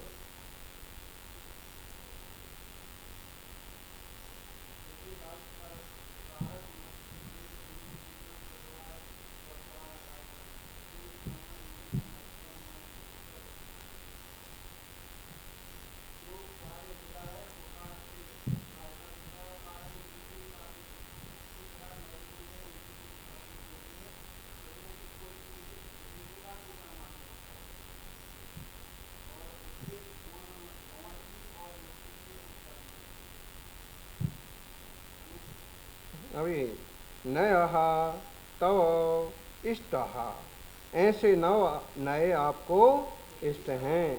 कौन से? जो सामान्य विशेष मात्रक हैं और सामान्य गुण विशेष मुख्य की जिसमें कल्पना होती है।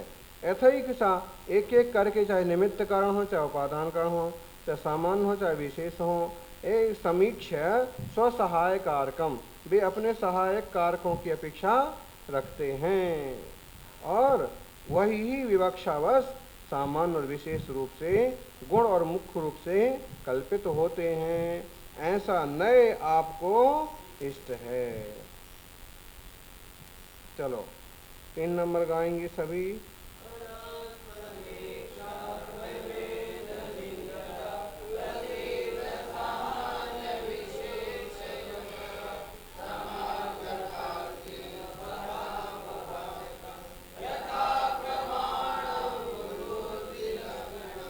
जिसका अर्थ कौन बताएंगे? इसका बताया था ना कल आप, देखिए बताइए। ए नहीं बताया तो भी बताने वाले मिल गए ना, हैं? बोलिए, कोई हवाई जहाज अगर दिल्ली से कलकत्ते उड़ान भरता है और वह दिल्ली से कलकत्ते 2 घंटे में पहुंचता है, तो मेरी उम्र क्या है?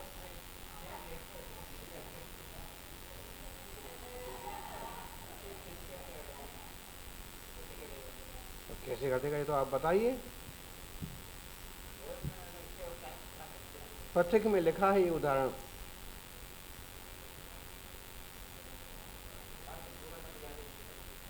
माने प्रश्न का तो ठिकाना है ही नहीं, उत्तर देने वाले ही तैयार हो गए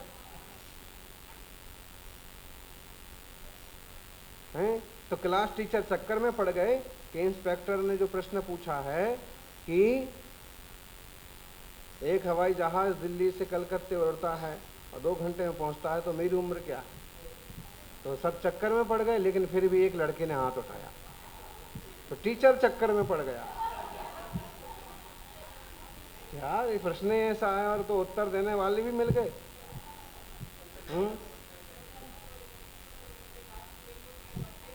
देखिए उत्तर इनको मालूम है।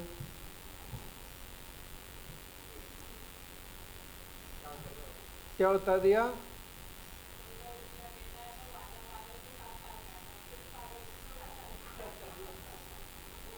चौदह साल का हिसाब कैसे लगा?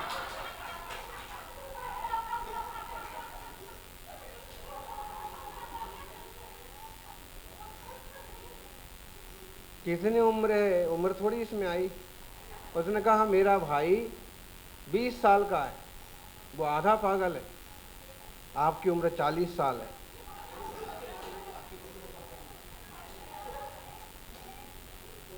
आपकी उम्र 40 साल है। उसने सीधा बताया पहले कि आपकी उम्र 40 साल है। तो उसने कहा वाह एकदम सही। टीचर ने कहा कि तेरे को कैसे मालूम पड़ा?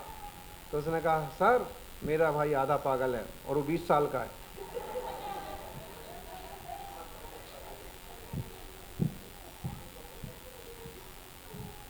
ये तो पूरा पागल है, उससे दुगनी तो उम्र होगी। तो ऐसे नहीं बताइए आप लोग, जब हुआ नहीं है तो आप बता कैसे रहे? चलिए 3 नंबर श्लोक हैं।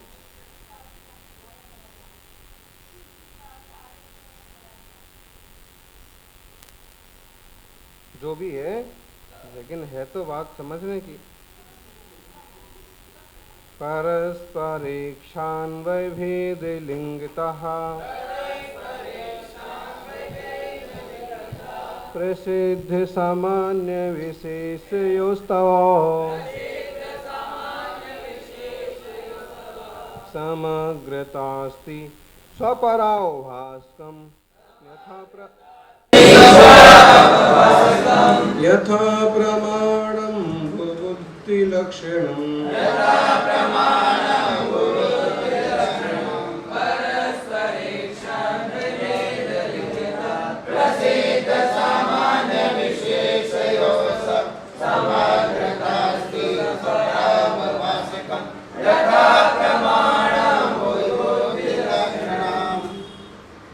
माता जी बोलिए।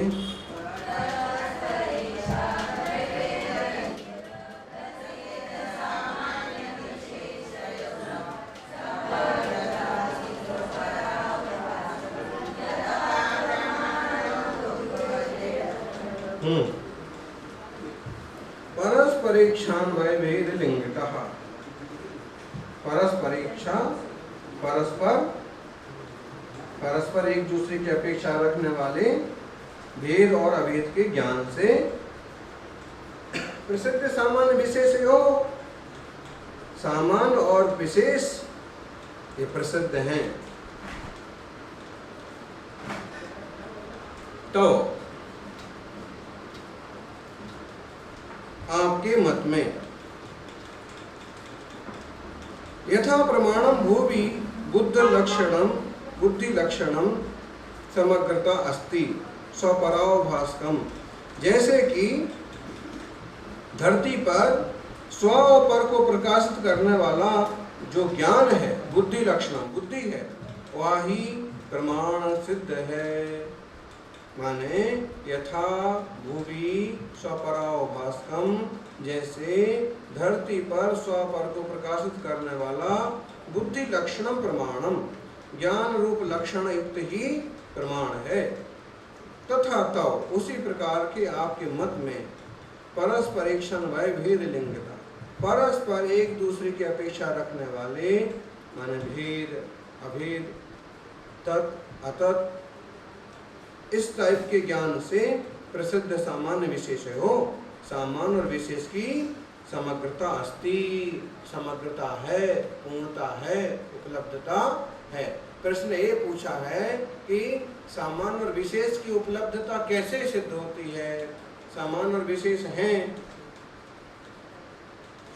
तो कैसे मालूम पड़ता है?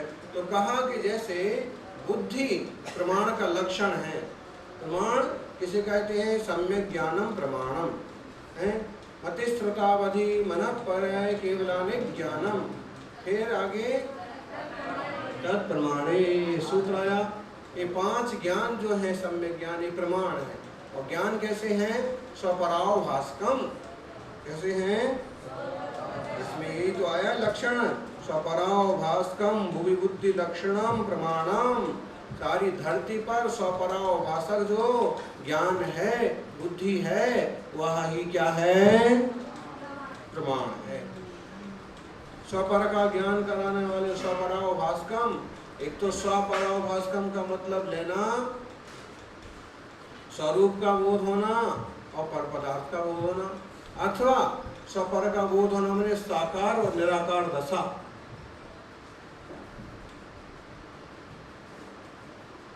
अभी तो स्वपराव भास्कम स्वपर का बोध कराने वाला ज्ञान केवल पर को नहीं जानता है, ज्ञान स्व को भी जानता है। इसलिए परीक्षा मुक्त सूत्र में क्या है? पहले नंबर का सूत्र अब बोला करो तो बात मालूम पड़ेगी आप कि कितना आपका पुरुषार्थ चल रहा है, ज्ञान अभ्यास चल रहा है। परीक्षा मुक्त सूत्र का मंगलाचरण बोलो। चलो कुछ नहीं बोलते।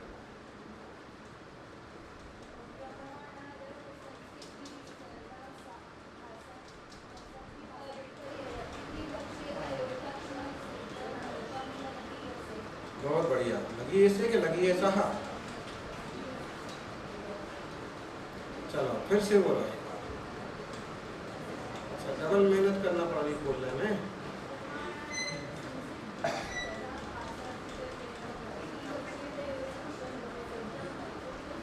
बिना किताब के बोलने वाला है कोई? भाई का लाल लाली कितना बढ़िया शुरुआत कितने अच्छी ढंग से हुई। प्रमाणादर्थ संसिद्धि तदा भाषा विपर्यया इति बक्षितयोर्लक्ष्मो सिद्धमल्पम लगी ऐसा। जो न्याय संबंधी विषय है उस सबों का मैं कथन करूंगा। एक तरह से सूचना हो गई इसमें। क्या कहा? प्रमाण प्रमाणादर्थ प्रमाणात अर्थ संसिद्धि। प्रमाण से अर्थ की संसिद्धि होती है, इसलिए उस प्रमाण तद्भाषा उसके जो आभास हैं, आभास मतलब झूठे प्रमाण हैं, उन्हों का भी मैं कथन करूंगा। प्रमाण जैसे लगते हैं लेकिन प्रमाण होते नहीं हैं। प्रमाणादर्थ संसिद्धि तदा भाषा विपर्ययः और इति बक्षितयोर लक्षणों सिद्धमल्पम लगी ऐसा। उनके लक्षणों को भी कहेंगे संक्षेप में।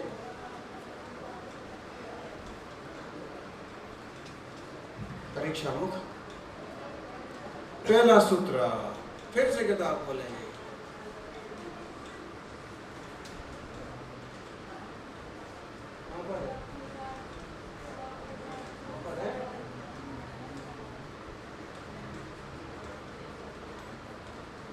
स्वपूर्वार्थ व्यवसायात्मकं ज्ञानम प्रमाणम। दूसरा हिताहित प्राप्ति हिताहित प्राप्ति परिहरण समर्थम ही प्रमाणम ततो ज्ञान में तत्। तीसरा तन्निश्चयात्मकम। शब्द तो पढ़ो कम से कम। उसमें क्या हो पुरानी स्टाइल में एक शब्द के नीचे दूसरा शब्द जोड़ के लिखा होगा आधे जो आएगा तो इस टाइप के समारोपात विरुद्धात तदनुमानवत। चलिए ये विषय है अपना मूलतः कि इस ग्रंथ में भी इसमें आए, इसमें नहीं आया है, ये आया है न्याय दीपिका में सम्यक ज्ञानम प्रमाणम। तो सम्यक ज्ञान प्रमाण है स्वपराव भास्कम। स्वपराव भाष्य ज्ञान मतलब है आपका ज्ञान आपको भी जानता है और आपका ज्ञान आपको भी जानता है, घर को भी जानता है।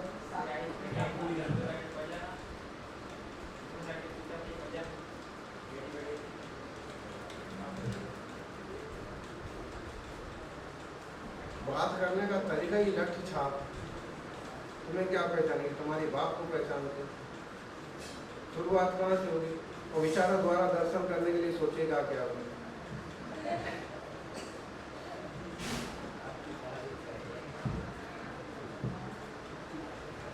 तारीफ कर रहे? अरे भाई तो बात या तो करो मत, या करो तो सहजता से पहचान, बस इतना बोलो। तुम्हें क्या, तुम्हारे बाप को पहचान।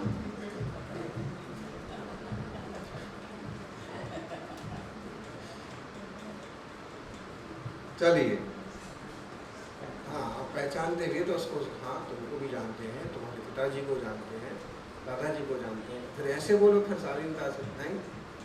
उनको क्या, तुम्हारे बाप को भी जानते हैं। सीधा लट छाप।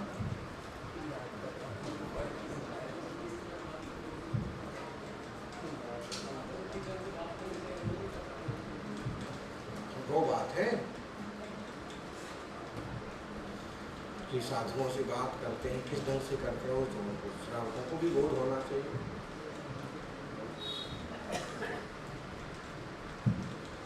अभी हमको एक श्रावक पूछने लगे कि महाराज जी थैली, पानी की थैली बांधने की, पानी की नल में पानी की थैली बांधने के लिए बताइए। तो हमने मतलब वो कुछ ऐसा पूछ रहे थे, वो हमारा चैप्टर ही नहीं। एक तो श्रावकों को पानी अपने ढंग से व्यवस्थित छानना चाहिए। अब थैली अगर नहीं छान रहे तो थैली कहाँ बांधना है, कहाँ क्या करना है, वो आपका विषय।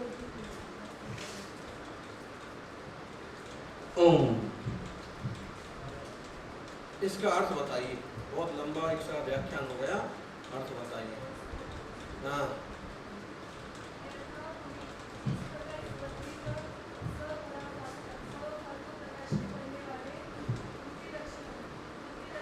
सबसे पहले तो इसी को ही निशान लगा लो। इसको यथा प्रमाणम स्वपराभास्कम, ये प्रमाण का लक्षण है स्वयं श्लोक में।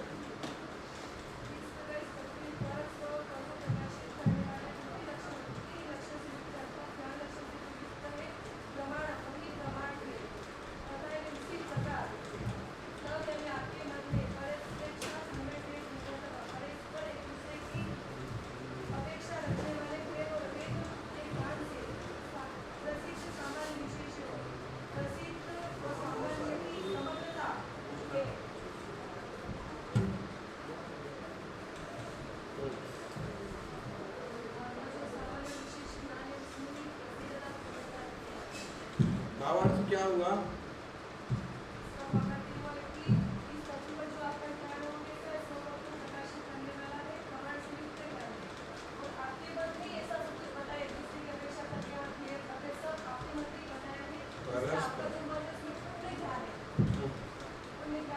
परस परीक्षान्वय। आप बोलिए,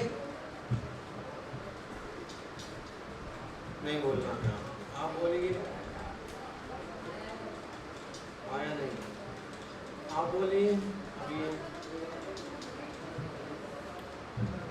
हाँ, और कोई बताएंगे पीछे? अब आप लोग विचार करो कि जो ज्यादा अभ्यासु है वो नहीं बता पा रहे हैं, तो एकदम पीछे वाली चुल्लिका माता जी वगैरह एकदम सब तैयार हो गए, तो आप लोग क्या बताने वाले हैं? बता ही दीजिए आप तो। आज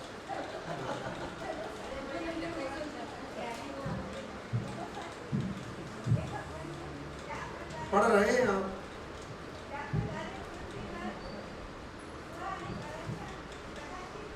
वो इतना भी हिसाब नहीं लगाते।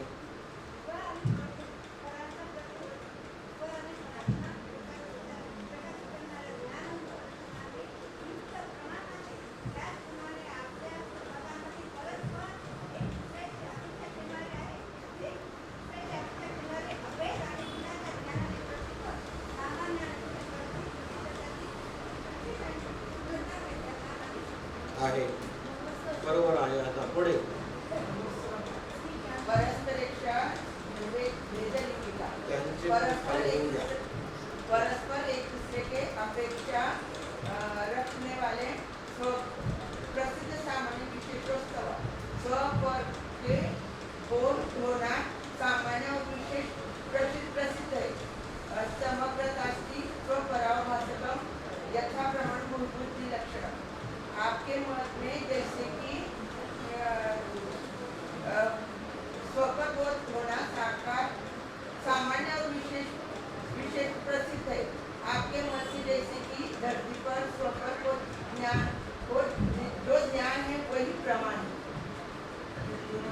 थोड़ी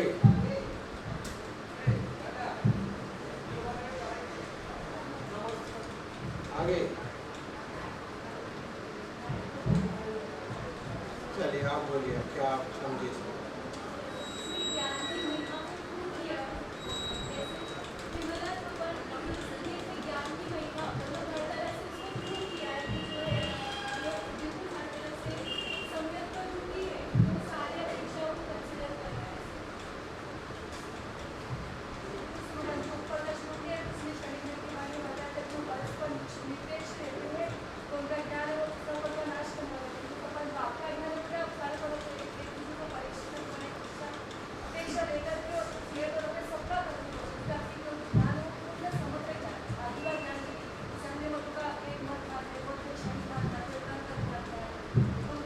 पदार्थ में अभेद कैसे होता है? यह वही है, यह वही है, इस तरह से पदार्थ में अभेद होता है। ये वही है, ये वही महाराज है जो पहले एक बार और दर्शन करके गए हैं। ठीक है, ये अभेद हो गया, ये वही है। और भेद हो गया, जैसे पहले तो केस लॉन्च हुआ था और अब तो बाल फिर से सिर पर आ गए हैं, इस लॉन्च नहीं बदल गए पहले से। ये क्या हो गया? भेद हो गया। कोई भी वस्तु एक एक पर्याय देख लो, पहले की अपेक्षा जितने सारी पर्याय बदल गए वो ले लो, तो ऐसे हो गया भेद। तो परस्पर अपेक्षा है भेद लिंग की, भेद की भी और अभेद की भी, और वह दोनों घटते हैं सामान्य और विशेष के द्वारा। ऐसे आपके मत में समग्रता है। जैसे आपके मत में प्रमाण का लक्षण सफल प्रकाशक बताया है, ऐसे ही आपके मत में नए सामान्य विशेषात्मक कहे हैं। हो गया, नहीं पड़ गया, चलिए आगे। हाँ, पीले आम मीठे आम बोलो, इसका अर्थ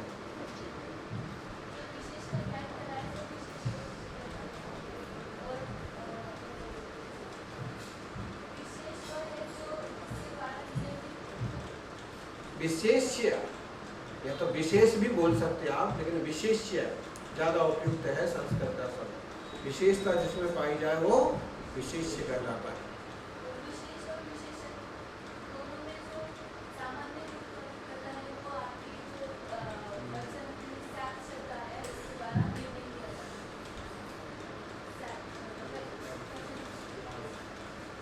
विशेष्य वाच्य मान्य विशेष का वाच्य भूत तथा वह जो है बचा वचन, कौन सा? जिससे विशेष्यम विशेष्य विनियमित नियमित किया जाता है। विशेष्य कैसा है? जिस वचन के द्वारा वो नियमित किया जाता है। विशेष्य पत्थर काला है, तो वो क्या हुआ? पत्थर तो हुआ विशेष्य, और जिसके द्वारा नियमित किया गया वो क्या हो गया? विशेषण कहलाया।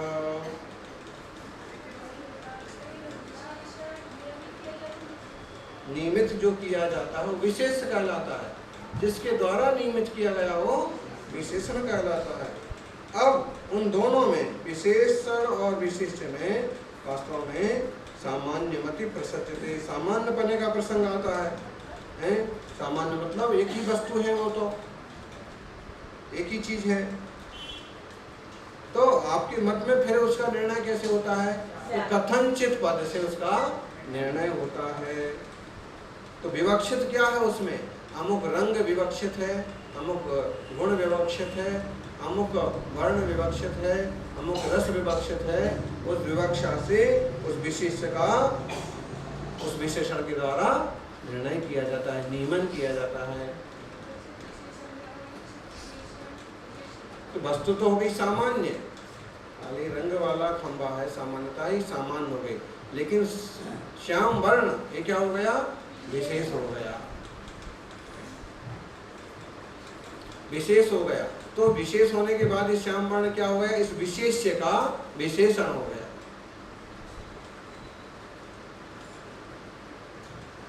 कोई भी वस्तु में गुण भी हैं और क्या है, पर्याय भी हैं। वस्तु को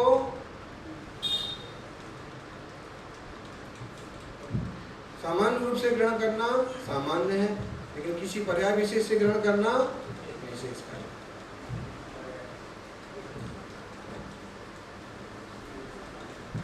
चलिए, और कौन बताएगा इसका अच्छे से अर्थ? सुल्लग जी कोई बताएंगे इधर? माता जी हमें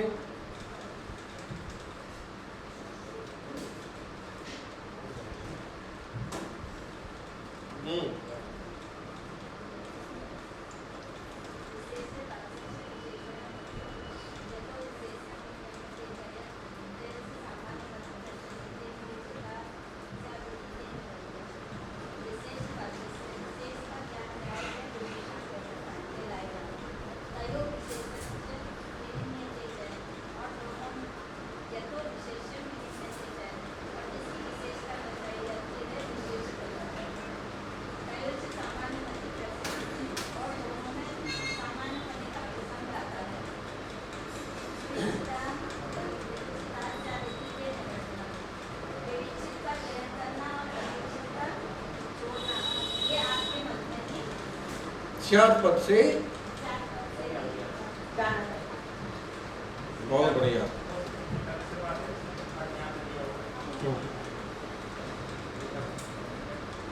अच्छा, हमने जो बोला उसमें दिया हुआ है,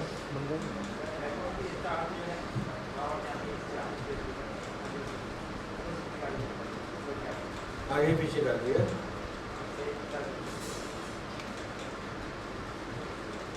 इसकी संस्कृति का सुनेंगे आप लोग?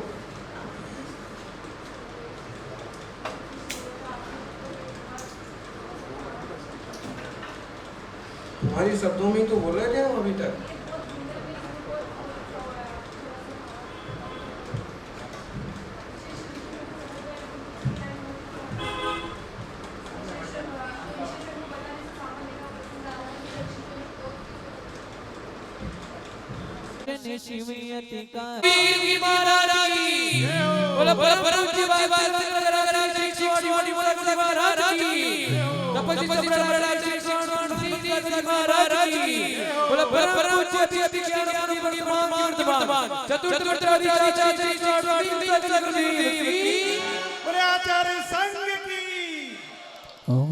जय जय हो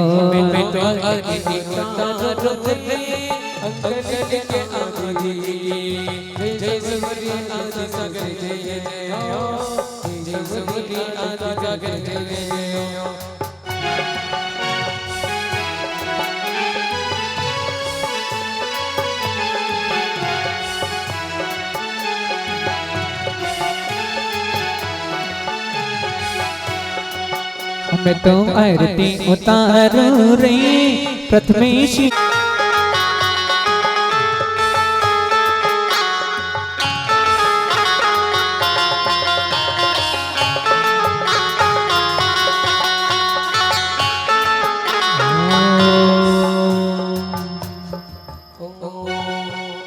स्वामी तुमरे द्वारे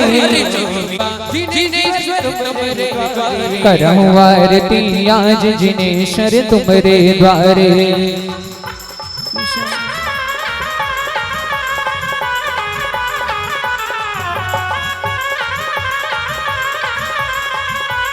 आज जिनेश्वर तुमरे द्वारे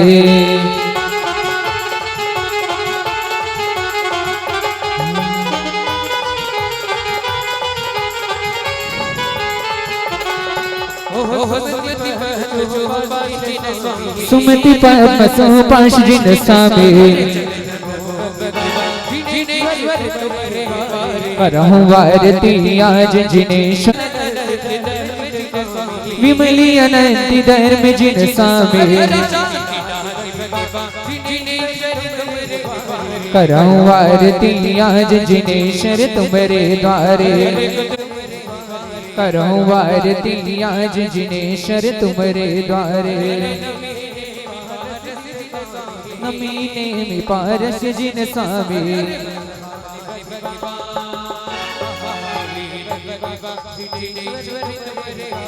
करहूँ आरती आज जिनेश्वर तुम्हारे द्वारे करहूँ आरती आज जिनेश्वर तुम्हारे द्वारे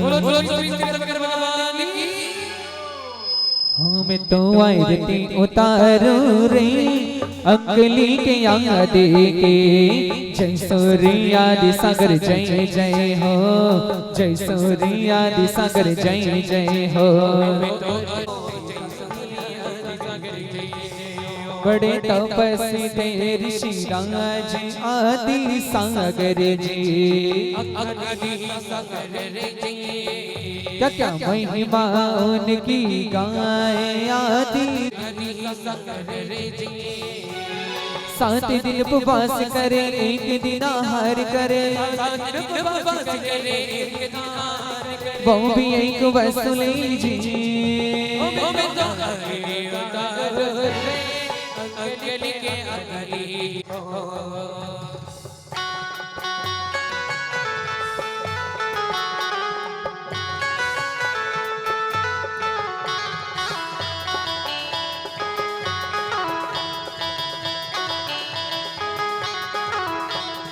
महावीर कीर्ति को बनाया पटादेश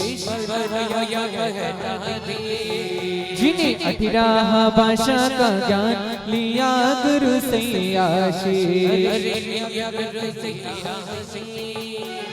परिशह का सहन करे आत्मिका चिंतन करे मधुमक्खी जब लिपट रही थी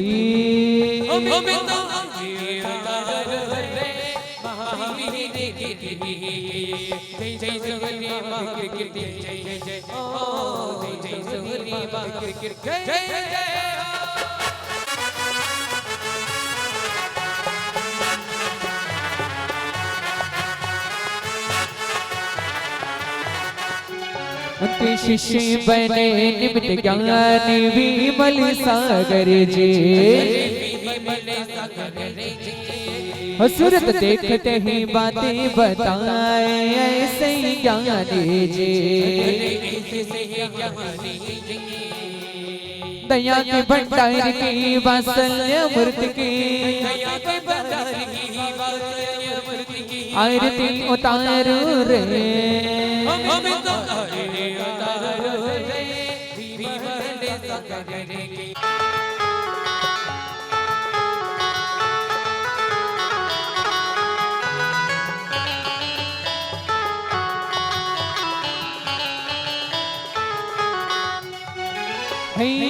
नाम रे सबसे बड़ा तेरा नाम हो कुंजन वाले सनीमती बाबा मेरी बिगड़ी बना दे सारे काम नाम रे सबसे बड़ा तेरा नाम हो कुंजन वाले सनीमती बाबा मेरी बिगड़ी बना सारे काम नाम रे सांसों की माला पे सिमरो में सनमती सांसों की माला पे सिमरो जपते हो जा माला माल जपते हो जा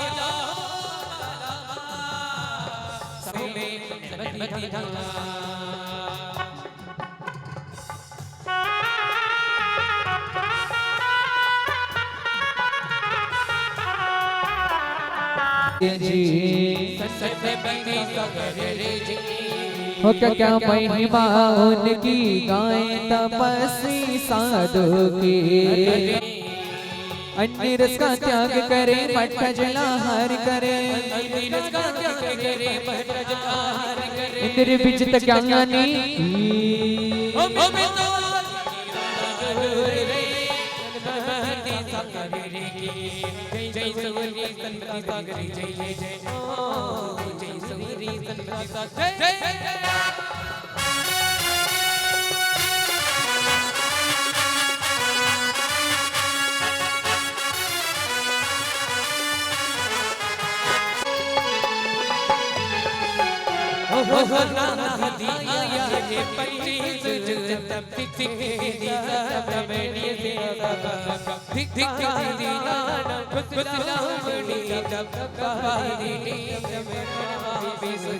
आया रे सत्ते छिठाड़ा दिया गे उपादे पुबग इच्छा दि सत्ते जुतम जयम जिंजरी साहवागम उजाय साहो सम्मम नमामि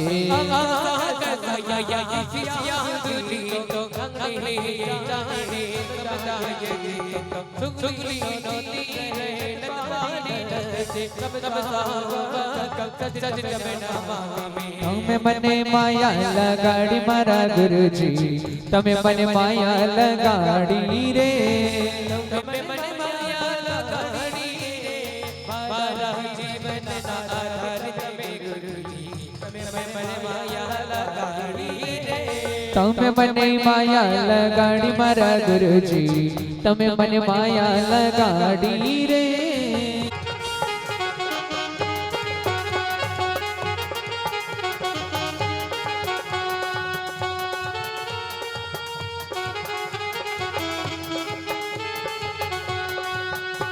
हरे बचिया सुर हरे नगरी में हरे नगरी में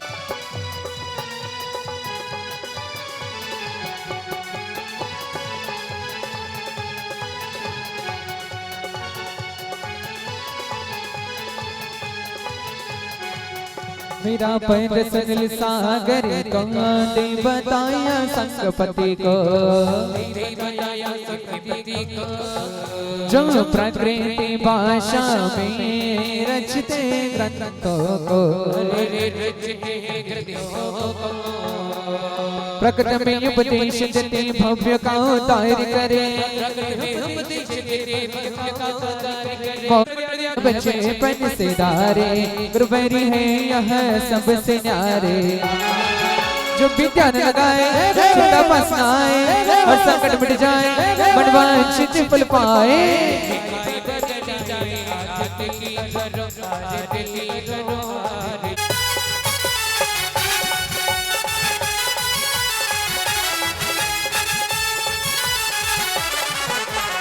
बरुआ सागर जस जिले में जैन शरी दीक्षा है लेने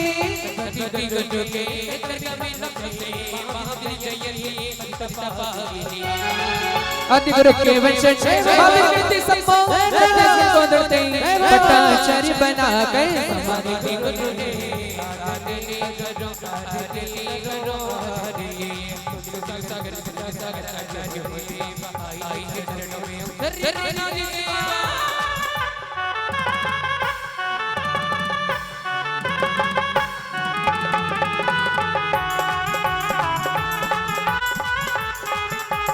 एक भाई आओ जी गुरु जी मारे आंगना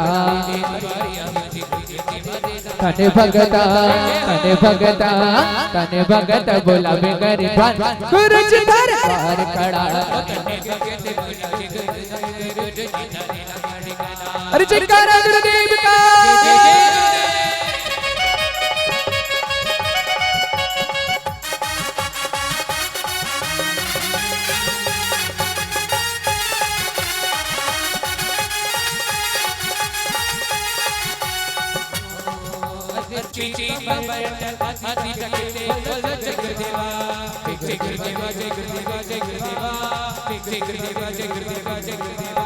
जय गुरुदेवा जय गुरुदेवा जय गुरुदेवा जय गुरुदेवा जय गुरुदेवा जय गुरुदेवा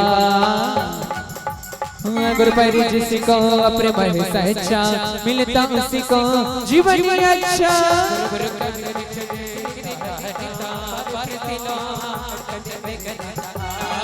प्रकृति भाषा जाने ब्राह्मण पिन के ज्ञानी अरे जो अब सरी बार बार नहीं आवे जो अब सरी बार बार नहीं आवे समय हाथों से निकला जाए कि भैया भक्ति कर लो रे कि सोनिल सागर में डुबकी लगा लो कि सोनिल सागर में डुबकी लगा लो के बने भक्ति कर लो रे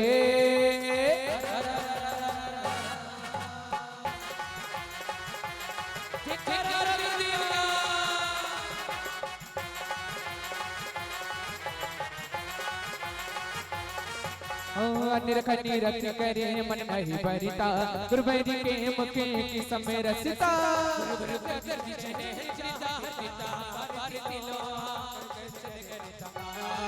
जब भी द्वारे आते छुपाओ को पाते अपनी शिष्काते खाली हाथी ने जाते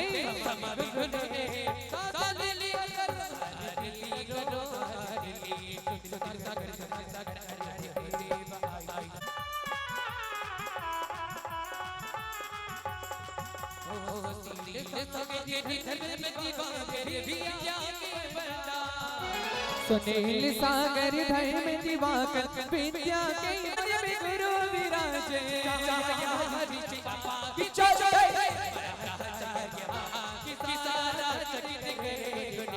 चौथे भट्टाचार्य महान की सारा जगत करे गुणगान जयकारा गुरुदेव का।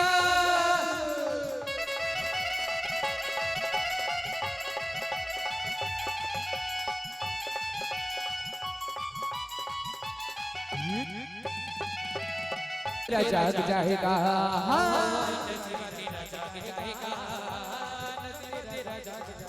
अरे सच्चा है दरबार यहाँ गुरुवर का मिलता है प्यार यहाँ गुरुवर का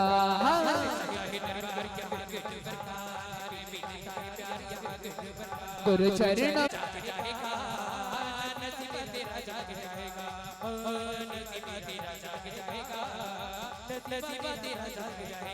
मेरा आपकी कृपा से सभी काम हो रहा है।